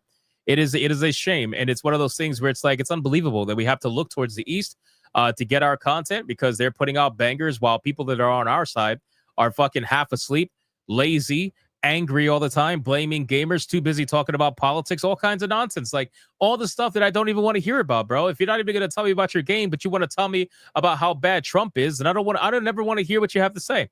I really don't care. So great work by Background NPC. I'm going to link her video in the description box below of this video. Let me know what you thought about the conversation at hand. And if you enjoyed this video, consider hitting that like and subscribe. And I'll see you guys on the next one. There you go. That is it. I'm going to link her video right now in chat so that you guys can check it out. Give her a like. Give her all the good stuff. If you enjoyed the content, consider subscribing. All that good stuff. But I thought it was a really well done video. She clearly does her research, which is good. And she smiles more than I ever do. She smiles more than I ever do. All right, let me catch up on super chats. Sonia was complaining she's getting tired. We might have to skip out on the waifu battle because she might be too tired, unfortunately. Sorry, chat. She might be too tired, guys. I'm sorry. We got, let's see. Old Man Cat. For a 5, Hypno, you missed Mr. Rouge's previous message. Republic 10-year anniversary is free on Steam. It looks really good. Installing now. Oh, I got to check that out. I'm going to check it out right now after the stream. Hypno's Cat for it too. Whoa, Hypnotic admitted he didn't finish the game. Unfortunately, right? I know. Let's see. We got, 16-bit dude. 16-bit dude with a 2. I can't stand that clown CEO at Ubisoft. It's quite the clown. Thank you so much, 16-bit dude. Indie Arts. Tossing this out again. Don't want to seem annoying, though. Kind of been hopping around streams like this. Any good news on the whole censorship law stuff? I really want to hear something good, man. I need it. Well, in the beginning of the stream, we talked about quite extensively about a couple of good things. Namely about GOG putting out a statement that's fighting against censorship, which is good. We also talked about itch.io the other day about how they re-uploaded or relisted the not safe for work free games in a small but slow start in fighting back against censorship. They're also looking at other payment processors. They're also slowly starting to release the paid for not safe for work games again. So I mean, there's a lot of good stuff happening. But at the end of the day, it's not just going to be all good news. It's going to be a lot of bad news. That's just the truth. It's going to be a lot of bad news because, nothing is ever pretty when you're in the middle of a fight. Let's see. When's the next Griffcast? Well, I was hoping to do it tonight, but goddamn, we are going long today. Pause. Blue-White Scorpio for 189. Hypno muted for the fat. Wow, nice. Bench they would have too. She's a literal smiley face. What do you mean? True. Yeah, she smiles a lot. I can't even begin to even try to fake a smile that much. I just can't. I can't. Let's check Rumble. Gray the Merchant for $1. Collective Shout should get anal beads from Sonia's Beads, hosted by Meat Cake Gang. Old Man Cad walked into my bar unsupervised. Let's address this. I subbed to her, and damn, even Asbin vouched. Goon. Sounds about right. Gray the Merchant for $1. Well, last one. I also got the free bundle with Old Man Cad. Free games. Accountability is such a toxic word to the fun vampires and Karens. Here in Sonia Beads, we take account to felt. Bead on hard. Very nice. And then Anti-Federalist paying with $1. My expectations of GTA 6 are so low, they would have to dig under to get them. I'm assuming girl bosses, lesbian beasts, gay boys, leftist preaching, and humor that make me want to bore out my eardrums. Pretty close, I would say. Anti-Federalist paying with $1. I am sick of the unrealistic expectation argument when the ludicrously, I can't even say that word, in-shape male actors had to wear muscle suits to look like superheroes. The cunts lost the argument. Go on a diet, bitch. There you go. Adair Solta with $1. You know him now watching her video. It's like we're all students that listen to a teacher who is not hate from another student. I really think it's a well-done video. Understand easily and very cozy video. Oh, man, he said the word. He said the word cozy. He said cozy, guys. He said cozy. Yes, I forgot the ears, but the ears are on now. Thank you, Rumble, for letting me know. All right. I think we're fully caught up everywhere. We do have gifted games, though. I have to just do that really quick. Shout out to the guys who are gifting games. I think I just got a notification. Let me see. Hold on. Let's check gifted games. Holy shit, boys. Holy shit. Oh my god, I've been wanting this game forever. Oh my god, dude.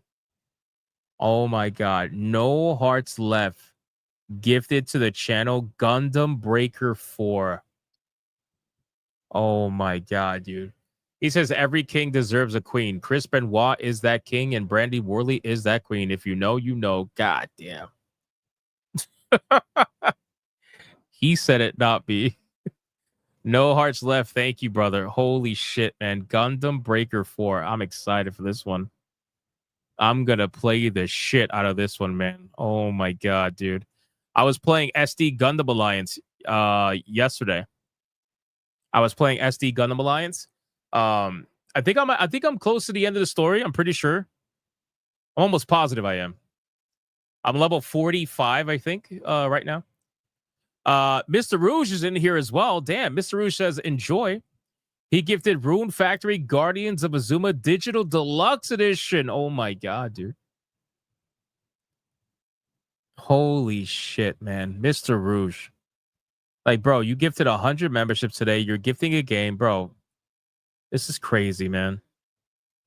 Thank you so much, man. That's unbelievable. Seriously, you guys are just way too fucking nice, man. Thank you.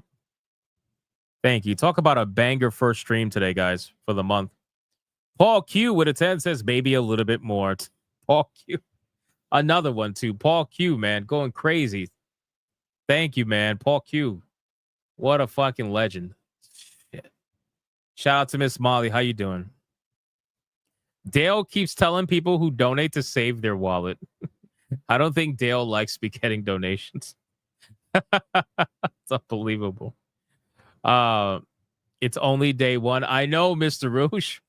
I know. What are we doing? It's only the first day. What's going on? All right, listen. I had planned to do the waifu battle.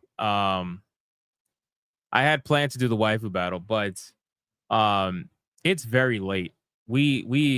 Hey, Princess Fairy says they're new here. Everybody welcome Princess Fairy. Everybody welcome Princess Fairy in the chat right now. We welcome the new people here. Shout out to Princess Fairy. Welcome to the stream.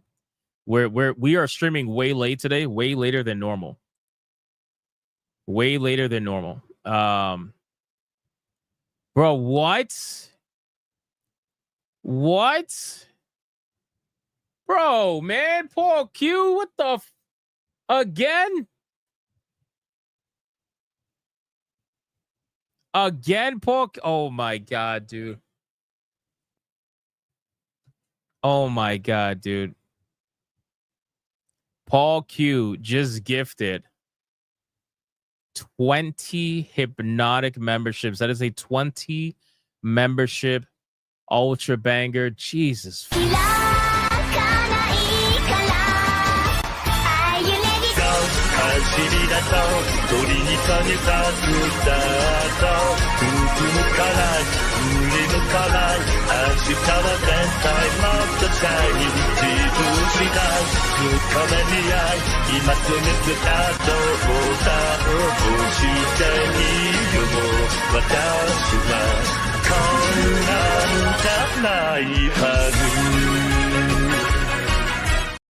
Insane, man. Paul Q. God, dude. That's a 3. 3 for 3. Mr. Rouge is 2 for 2. Paul Q is 3 for 3. These guys are going crazy today, man. Dude, these guys recruited more people membership-wise today that I can't even remember, bro. I can't even remember the last time you guys went this crazy on memberships. Thank you, man. Seriously, unbelievable. You can never look at Kiri the same again. I'm sorry. It's a legendary clip. I'm sorry. It's amazing. All right, guys. Listen again. Paul Q, thank you, man. That's fucking nuts. Insane. So here's what I'm gonna do, guys. It's not because Sonia's tired or anything. It's not Sonia. I'm just kidding. Unfortunately, I'm gonna have to make the logistical decision to cancel the waifu battle tonight. I know. People are gonna go crazy. I know. But I have to cancel the waifu battle tonight because we are 3 hours in and I have to. This is why I keep everything to schedule. I keep everything to schedule because I have to work on like a time. I have to edit these videos for tomorrow. I know. Look at the chat. Chat's going crazy. I know. This doesn't happen very often.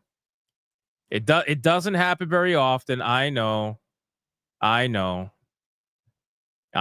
I have to get these videos done. I have to get these videos done for tomorrow. And I might do a Griffcast tonight, maybe. So I'm sorry. I mean, the good thing is that we covered a lot of news. There was so much to cover. So much to talk about. I didn't want to half-ass any of the videos, so. But Sonia says, you're done pissed off the chat. I'm sorry.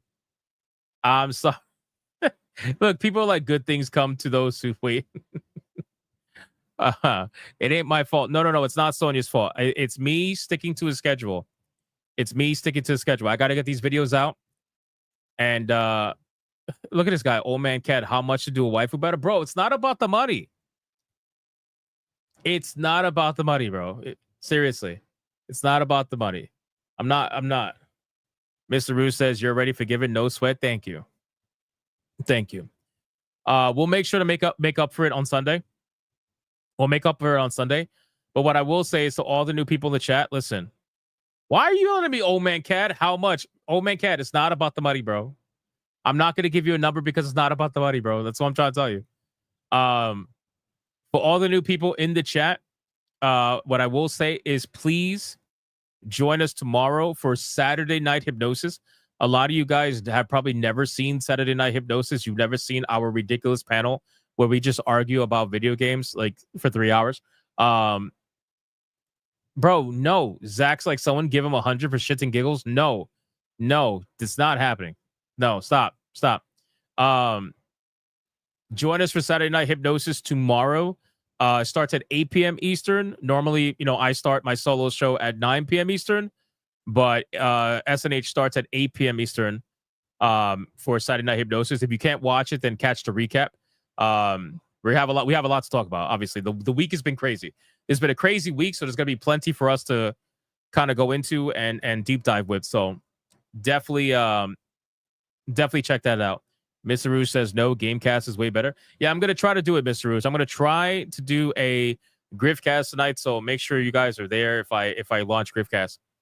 But yeah, if you're new, join us for SNH tomorrow, 8 p.m. Eastern. Otherwise, if you can't do that, I stream every single fucking day unless I tell you otherwise. I stream every day, Sunday through Friday on this channel at 9 p.m. Eastern every fucking day without fail. And then on the gaming channel, Monday through Friday, 5 p.m. Eastern, without fail, unless otherwise noted, like today, where I had to cancel Griffcast. So, again, guys, thank you guys so much for all the insane support. Adair Soto for $1 on Rumble says, so it's treason then, Hypnotic. Bro, you're making me feel bad. I feel bad enough. I feel bad enough. First Sunday. Oh, that's right. It is the first Sunday. No, it's the first Sunday of the month. No, I take off on the first Sunday of the month. I totally forgot. No. Oh, I can't catch a win. Oh, man. I can't catch a win. Oh, no.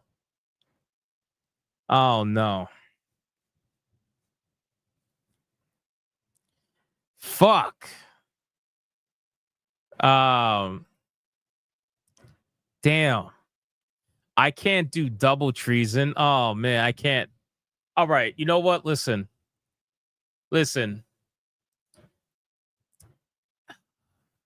I'm so fucked tonight, bro. Wrong one.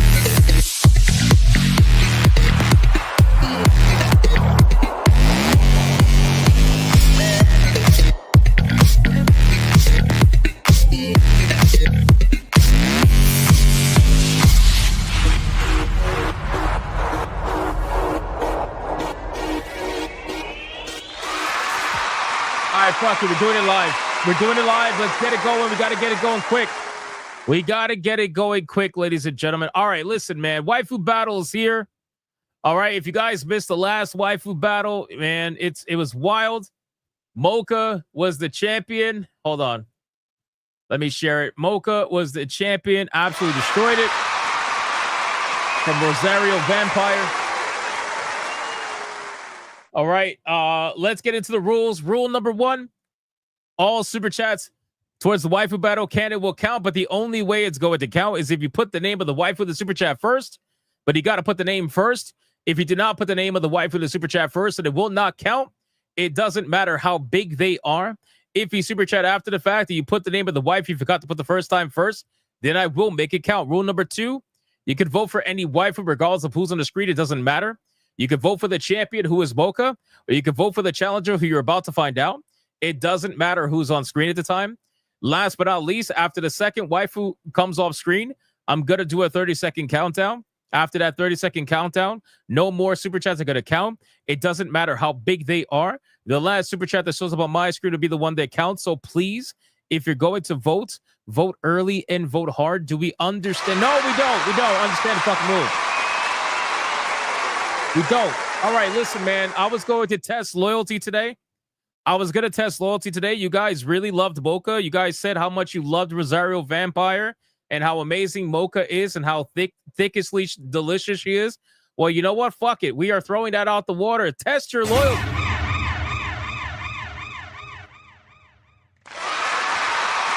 All right, ladies and gentlemen. The challenger that's going to go up against the one and the only Mocha is going to be the one and the only Hinata from Naruto. Ladies and gentlemen, let's start the clock and let's see who is going to win. The names are on the bottom. Let's get it going.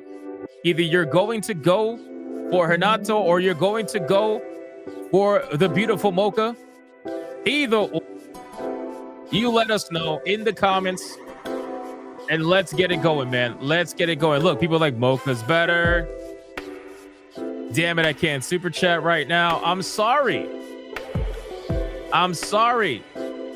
Gonna slice you, I swear. That's just typical Puerto Rican shit. You don't scare me with that. They cannot. Yep. Extra thickalicious. Extra. Yamato 85 with a 2. Hinata, damn you. I'm sorry.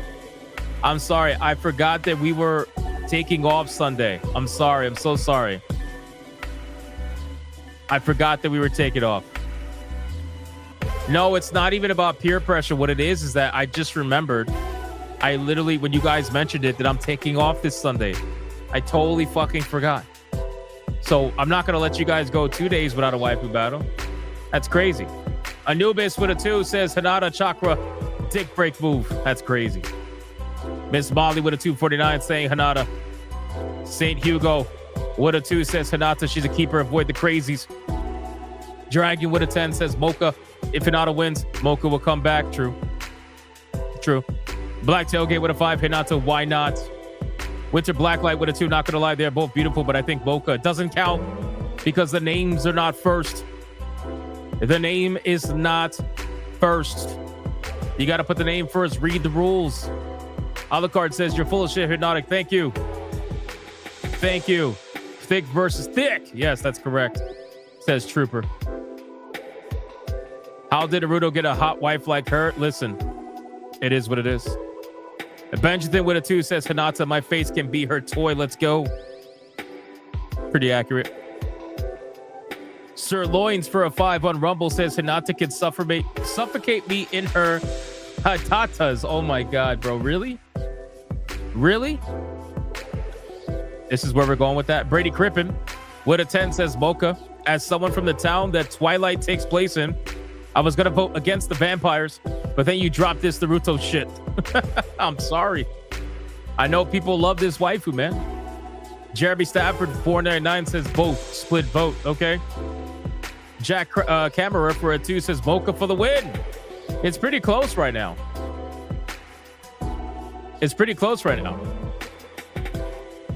Mr. Rouge says, seriously, guys, I'll be brutally honest, but I'm quite disappointed. I know I'm French and Catholic, but not judging, but I won't be part of this. It's all good, Mr. Rouge. Don't worry about it.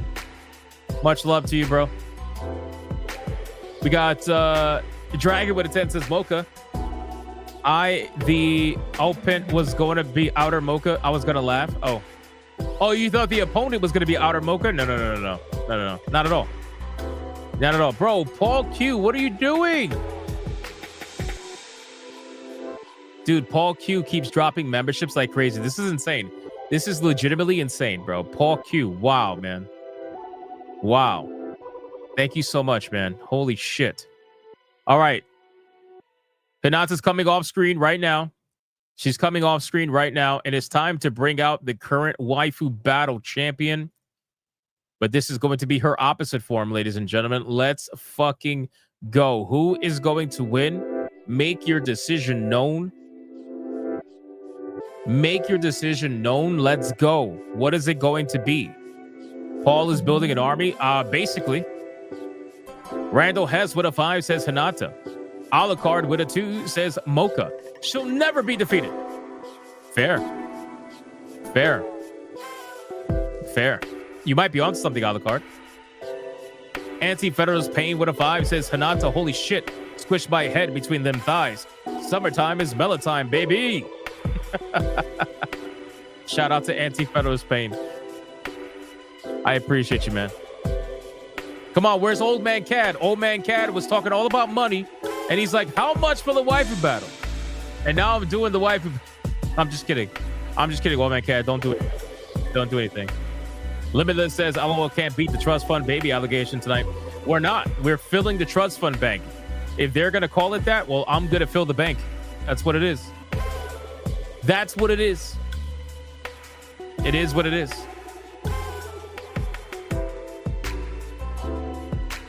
Mocha's pick is nice, according to Black Tailgate. Shout out to Black Tailgate. Right Guy says, no, no, no. Where is Old Man Cad? I think he ran away. I think he ran away. Dragon with a 10 says Mocha. My bad on the English. You got the outer Mocha. LOL. I was like, what? Trying to read it. Inner Mocha is best.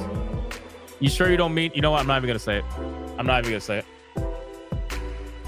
Diet Spam says he's picking up the chair. No, he's here. I don't have any of his girls up there, apparently. Okay. There you go. Alucard with a 2. Mocha, I would always vote for my kin. Fair. You're a vampire too, huh? Good to know. Good to know. Are you like the glittering style vampire? Or are you like the legit vampire? Which is it? The Hunter x Hunter game just announced a season pass. You get your rest. You deserve it. What's rest? I don't know what that is. I don't know what that is. I have no idea what that is. Pay it forward for a 10 on Rumble. Says Mocha, out cold brand that coffee cake would pay it forward. And now it says a butterface, everything but her face. Wow. Bro. You Naruto fans are going to take that shit? Oh my God. He called your waifu a butterface. Oh man. Oh man. That's rough. All right. All right.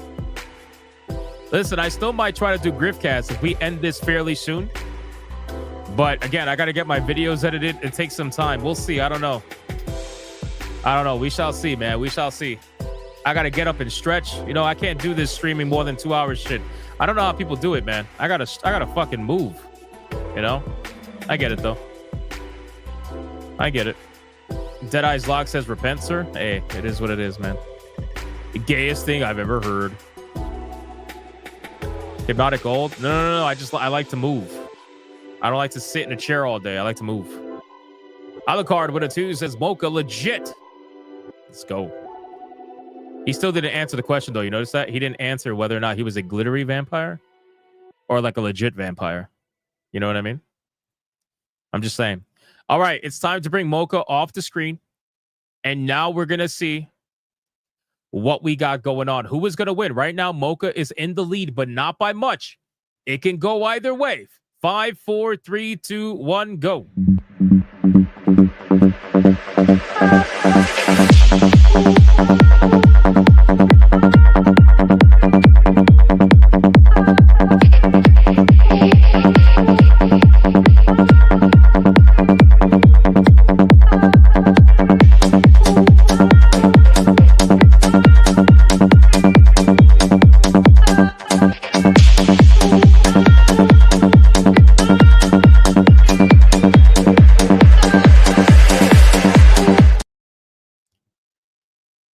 All right, that's it. The last super chat that is going to count. Oh my God, the counter, the absolute counter, the fucking counter that we just saw. Oh my God, dude. Wow.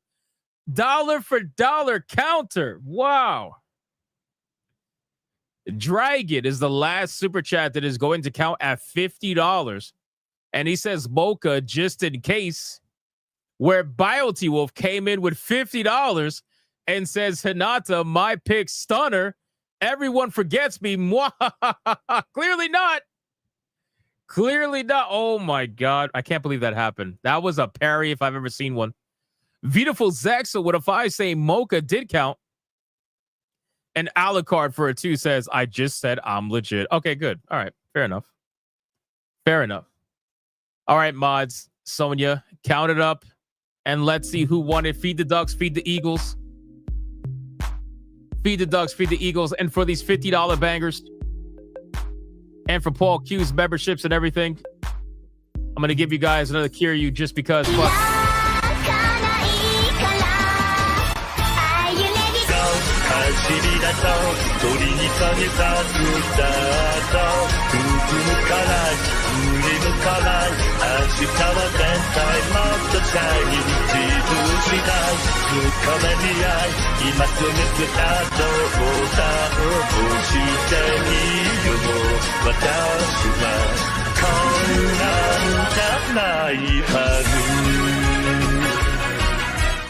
Shout out to BioT Wolf and Mocha. I'm sorry, BioT Wolf and Mocha. Oh my God, I'm half asleep. BioT Wolf and Dragon. BioT Wolf and Dragon. Yeah, I'm losing it. Yeah, I'm losing it, Yamato. I am absolutely losing it. You are 100% on it there. Wait, play the music. Feed the Ducks, man. Hold on. Feed the Ducks. Sonia, wait, she counted fast. Oh my God, that's very un-Puerto Rican like. Sonia, Mocha at $115.49 versus Hinata. Oh shit, man. This is an upset. This is an upset. This is really upsetting. I can't believe a legendary Naruto waifu just lost to Mocha. That's insane. $78.82, which means the winner and still Waifu Battle champion is none other than Mocha, ladies and gentlemen. Wow, that's something. That's something. Dragon says I'm part psychic for a fight.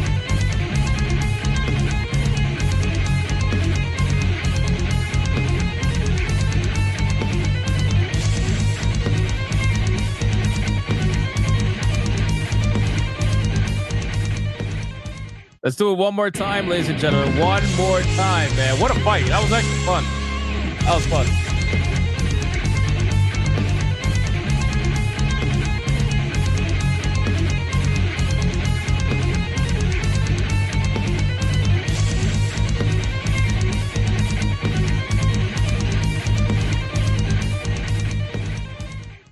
And on that note, I'm sure there are people coping and seething.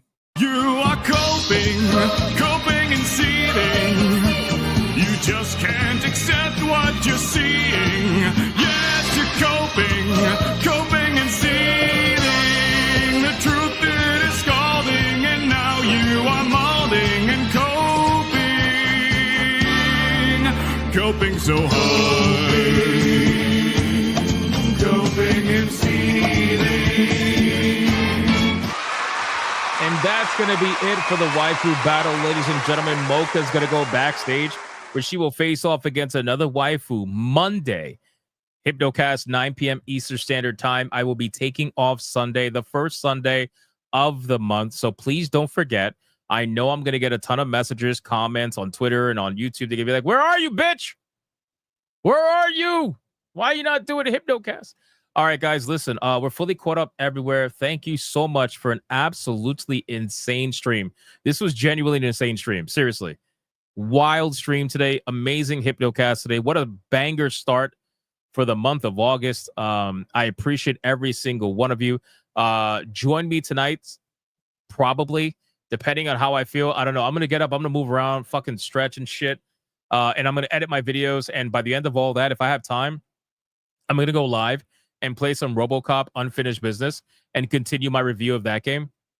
So stay tuned for Hypnotic Gaming Live to see if I go live. I'll obviously will let you know on Discord as well.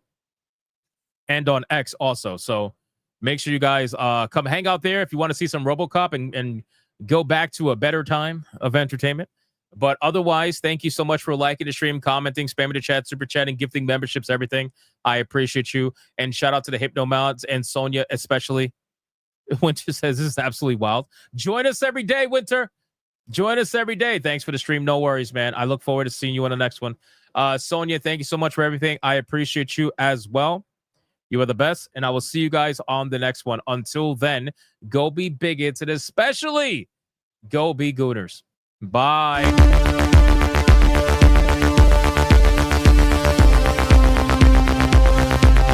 for the raid.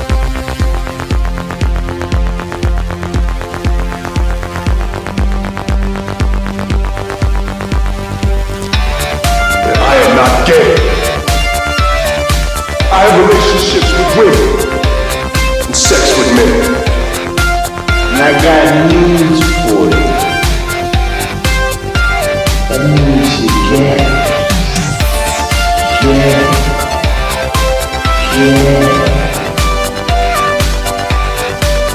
Poor kids are just as bright and just as talented as white kids. The dog or her cat was named Vagina. Vagina.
Touch of the black man.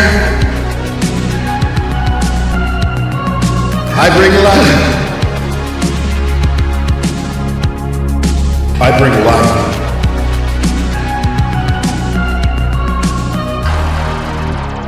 I bring life.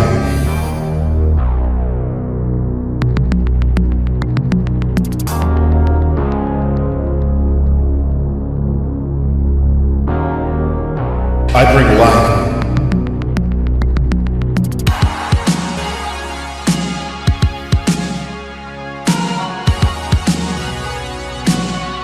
I bring life.